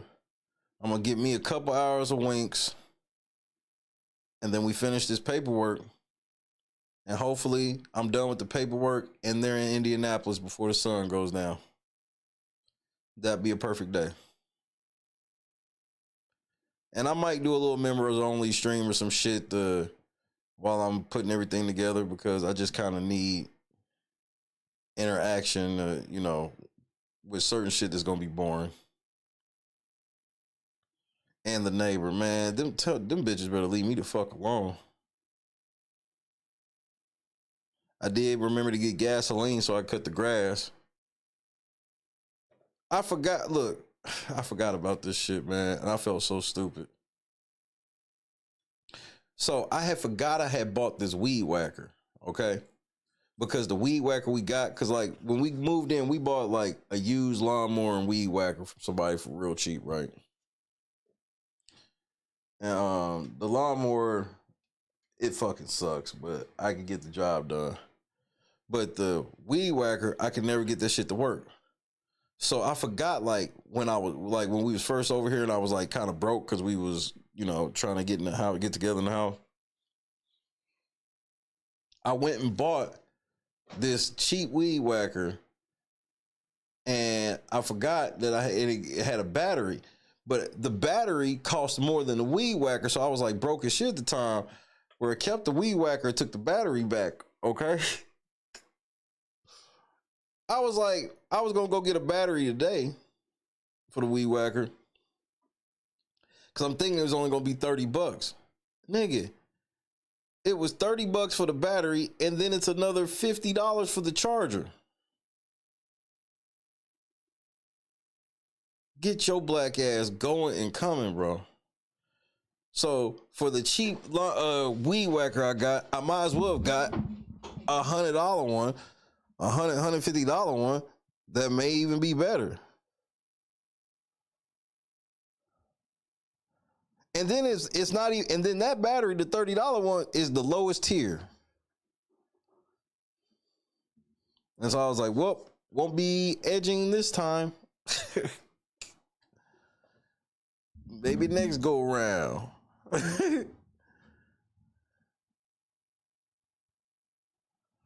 I couldn't find one. Now I got two here that if there is an alternative, one of these will work. So that's what I am going to try that tomorrow. But I believe the charger leads are proprietary.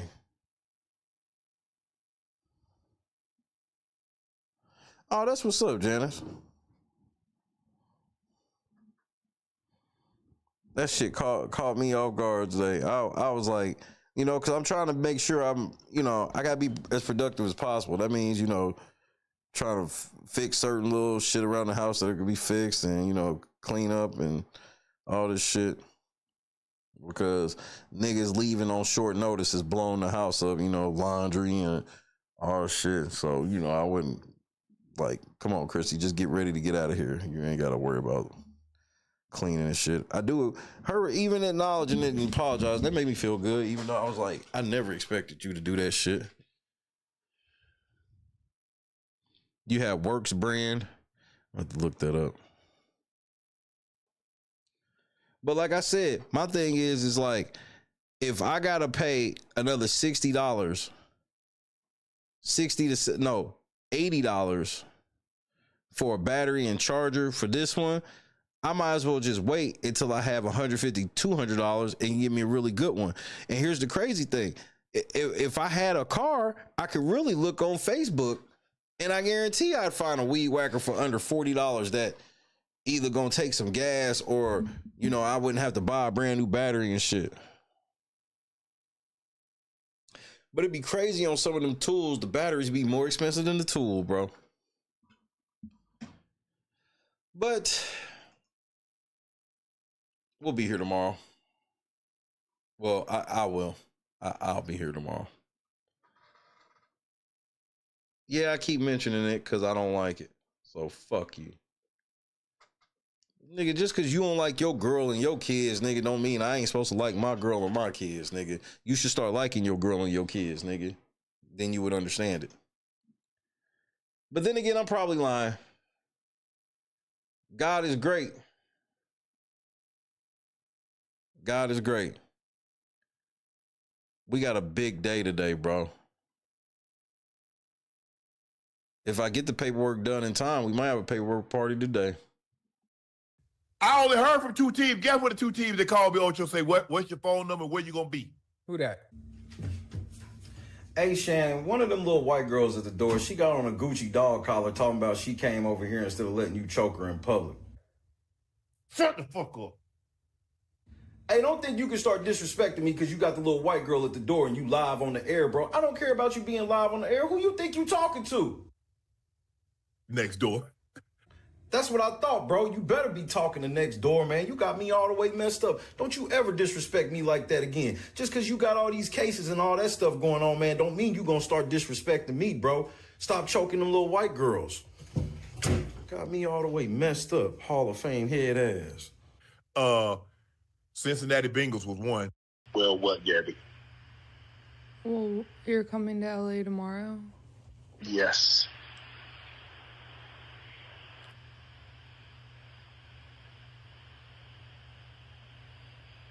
Well, I don't know why you want to go out. Don't worry about it, Gabby.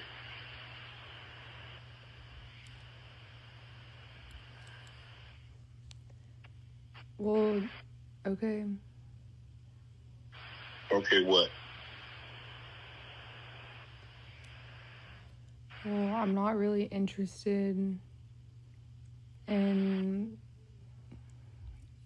getting choked, so I guess we're going.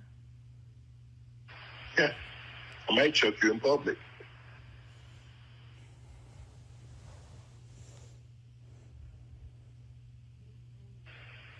Big black guy chokes small white woman.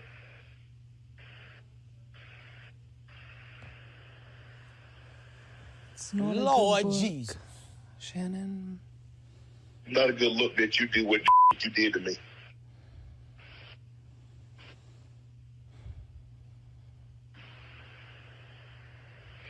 Okay, well...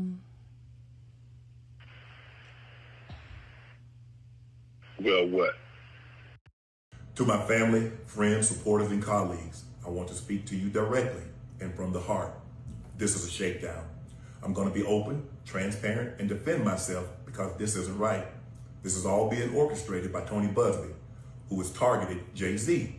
Tony Busby targets black men, and I believe he's going to release a 30-second clip of a sex tape that tries to make me look guilty and play into every stereotype you could possibly imagine. That video should actually be 10 minutes or so. Hey, Tony, instead of releasing your edit, put the whole video out. I don't have it, or I would myself. You know what happened, and you're trying to manipulate the media. The encounter in question took place during the day at her invitation, and now that appears to be a deliberate setup, coordinated by Gabby, also known as Carly on OnlyFans. Gabby and Tony Busby want $50 million. What they're getting is sued for defamation and trying to take me down. My career is all about real talk and honesty. I know my family and fans know exactly what this is about. And I'm going to be out there telling you whatever I need to say, just like I always do. I love all you guys. Thanks. God is great. I'll see y'all in a few. Yo, what's going on, boys? How are you? Yo, dab me up. Hey, all right, damn. What part of the city are you from? Yo, what's up? there, brother. Hey, Yeah. What's up? Yeah. You guys ready for this? Take this. Oh, all right, sick. Why don't you guys come inside? Don't ski. These are the guys. I'm Octavius Gray. And I'm Steve. Steve Lavoie. It's okay, I have vape in here, right?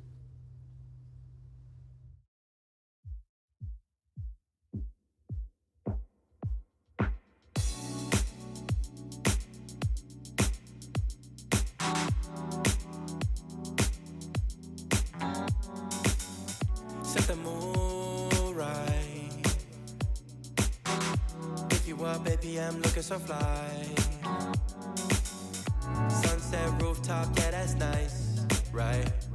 Hop in the G-Class, I know you need that. Heart racing fast like the speed of light.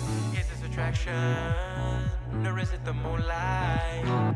You want satisfaction, but only for one night. This could be real love, but you've been broken, and I just want you to see what I can be for you. What I can be for you. What I can be for you. What I can be for you. What I can be for you. You got me wrapped up in your love. Barely. Finding you is like a treasure. Making my heart feel this way, yeah, yeah. And I'll treat you so damn special. What you did, who you were with, I don't care about those days. When I'm with you, I won't complain. Share your success and heartbreaks. Yeah, you know I stay by your side. Never leave you dissatisfied. But I need you to let me know. Is this attraction, or is it the moonlight? You want satisfaction, but only for one night. This could be real love, but you've been broken, and I just want you to see what I can be for you. What I can be for you. What I can be for you. What I can be for you. What I can be for you. Baby girl, it's just one night. Yeah, baby girl, it's just one night. Oh, yeah, it's just one night. Yeah, baby girl, it's just one night. Yeah, girl, it's just one night. Yeah, baby girl, it's just one night. Oh, yeah, it's just one night. Yeah, baby girl, it's just one night.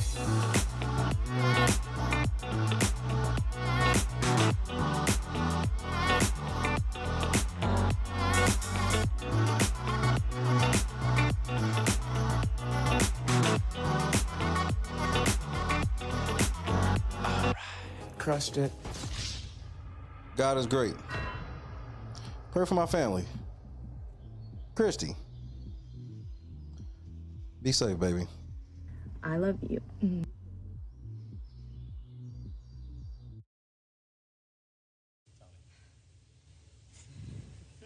Guys, I gotta go.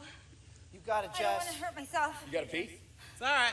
No, You you got gotta it, Jess. go. You gotta go, girl. Let go. I don't even want to fall. Turn to the side. You're okay. Just You're good. land right on that booty, girl. Just put your legs out Turn and to the pull side. on your booty. Jess, you're amazing. You got it. You got it. You got it. Turn to the side. Just let go and turn.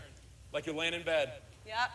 Like you're jumping onto your bed on your side. Just let go. Turn to the side. Shut your eyes. You got it, my love. Just turn to the side. You're okay. Careful. I've never even heard of him. I'm petty. I'll remember to turn the stream off tonight, Kendra. Appreciate that last night.